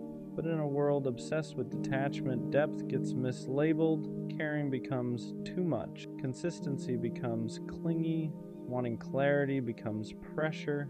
So people tell you to chill, to play it cool, to act like you don't care as much as you do. And for a while you try. You soften your words. You hold back your feelings. You pretend you're less invested than your heart actually is. But it never feels right. Because loving quietly when you feel loudly starts to feel like lying to yourself. You don't want to be mysterious. You don't want to be distant. You don't want to be someone who treats love like a game of leverage. You want honesty. You want effort that isn't embarrassing. Commitment that isn't mocked. Connection that doesn't require you to minimize who you are. And the truth is, people who can't handle that were never going to meet you where you stand anyway. They confuse emotional availability with weakness because they've never felt safe enough to offer it themselves. So they pull away, they joke, they keep things light, not because you're too much, but because your depth asks them to be real. And not everyone is ready for that. The lover boy isn't misunderstood because he loves wrong. He's misunderstood because he loves honestly in a world that prefers control. And one day, someone won't ask you to tone it down. They won't call your care extra. They won't flinch at your intensity. They'll recognize it because they've been looking for someone who loves like you, without fear, without games, without holding back. One thing people get wrong about you is thinking you lose yourself in love, that you disappear, that you abandon who you are, just keep someone close. But that's not what loving deeply means to you. You don't give your heart away blindly. You give it intentionally. You're aware of the risk. You feel the fear. You know exactly how much it can hurt, and you still choose to love, not because you don't value yourself, but because you refuse to live guarded out of fear. There's a difference between protecting your heart and closing it. Closing it is pretending you don't care. Protecting it is knowing when to walk away without turning cold. And that's something you had to learn the hard way. You've loved people who couldn't meet you emotionally, who enjoyed your warmth but never offered shelter in return. And each time you didn't lose your softness, you refined it. You learned to notice effort, to listen to consistency, to believe actions more than potential. You learned that loving deeply doesn't mean tolerating confusion. It doesn't mean waiting forever. It doesn't mean accepting less than what you give. So now you love with boundaries, not walls, boundaries. You stay open, but you don't stay where you feel unseen. You express yourself, but you don't beg to be understood. You give fully, but only where there's room for you. That's growth. The lover boy in you didn't harden, he matured. He learned that protecting his heart doesn't mean dimming his light. It means choosing spaces where that light is welcomed. And that's why when you love again, it won't consume you. It'll expand you, because this time you won't confuse intensity with imbalance. You'll recognize the difference between passion and peace. At some point, you stop mistaking chaos for passion. You stop thinking intensity means confusion. You stop believing love has to feel unstable to feel real. That shift doesn't happen overnight. It comes after loving people who kept you guessing, after giving effort that wasn't matched, after realizing how tired you were from loving alone in a two-person connection. Because for a long time, you thought love was supposed to feel urgent, heavy, like something you had to fight for. But real reciprocity feels different. It doesn't spike your anxiety. It doesn't make you question your place. It doesn't leave you replaying conversations or wondering if you asked for too much. Mutual love feels calm, not boring, steady. It feels like someone meeting your effort without keeping score, like someone choosing you without needing to be convinced. And at first, that kind of love almost feels unfamiliar, because you're used to proving yourself, used to earning attention, used to being the one who cares more. So when someone shows up consistently, communicates clearly, and doesn't flinch at your depth, your body has to unlearn the chaos. You have to remind yourself that peace doesn't mean lack of passion. It means safety. You don't feel smaller around them. You don't feel like you're too much. You don't feel like you need to dim anything. Your intensity doesn't scare them. It reassures them. And that's when it clicks. Love was never supposed to feel like survival. It was supposed to feel like partnership. The lover boy doesn't stop loving deeply. He just stops loving unevenly. He stops pouring into places that don't pour back. He stops calling inconsistency timing, stops calling confusion chemistry, stops calling bare minimum effort, because once you've tasted reciprocity, you can't go back. You can't unfeel what it's like to be met where you stand. And that's when loving deeply finally feels light. Loving deeply doesn't disappear. It just becomes selective. After everything you've felt, everything you've learned, you don't stop wanting connection. You stop giving it away too easily. You don't rush anymore, not because you're guarded, but because you understand your capacity. You know how much you give, how present you are, how deeply you attach, and you're careful about where that kind of love lands. That doesn't mean you're closed off. It means you're intentional. You don't entertain mixed signals. You don't romanticize inconsistency. You don't chase potential while ignoring reality. You pay attention now to effort, to follow through, to how someone shows up when things are calm, not just when things are exciting. Because you've learned that real love isn't proven in intensity alone. It's proven in consistency, and the people who are right for you won't be intimidated by that. They won't feel pressured by your depth. They won't joke about you caring too much. They won't need you to shrink to make them comfortable. They'll respect the way you love because they love the same way. That's the shift. You're not asking for more than before.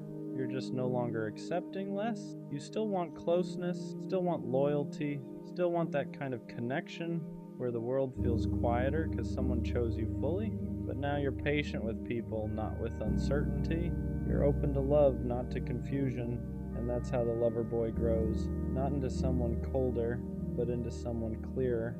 Someone who knows that loving deeply isn't about giving your heart to everyone who shows interest. It's about giving it to someone who knows how to hold it. Before the right love shows up, the lover boy is usually alone for a while. Not because he can't find connection, but because he refuses to force it. He's learned what happens when you fill space just to avoid loneliness, how quickly comfort turns into compromise, how easy it is to lose yourself when you accept something that doesn't fully meet you. So he chooses solitude instead, and solitude teaches him things love never could. It shows him who he is without anyone else's expectations, without adjusting his emotions, without holding back his intensity to make someone stay. He learns how to sit with himself, how to enjoy quiet, how to be fulfilled without external validation. And that's important because when you know how to be alone, you stop accepting love that feels like abandonment in disguise. During this time, he doesn't become detached, he becomes clear about what drains him, clear about what feels safe, clear about the kind of love that actually aligns with who he is. He stops craving attention, stops mistaking chemistry for compatibility, stops confusing being wanted with being understood. And yes, some days are heavy. He still wants connection, still imagines sharing moments with someone, still feels that pull toward closeness. But the difference now is that he won't trade his peace for proximity. He knows the right love won't require him to chase, won't ask him to question his worth, won't make him feel like he has to earn care. So he waits, not anxiously, not desperately, but confidently, because he understands something now. Being alone isn't a punishment. It's preparation. It's a space where he becomes exactly the version of himself the right love will recognize immediately. And when that love finally arrives, it won't feel like relief. It'll feel familiar. The lover boy was never naive. He knew what love could cost him. He knew how deeply it could hurt. He knew it could break him, leave marks he'd carry for years, and he chose it anyway. Not because he didn't understand the risk, but because a life without love felt smaller than a life with scars. For a long time, he thought loving this way was a flaw, something he'd eventually outgrow, something pain was supposed to cure, but it never did. Every heartbreak slowed him down, made him more careful, more aware, but it never killed that part of him that wanted connection, because loving it deeply was never a phase. It was part of his design. He wasn't meant to love casually.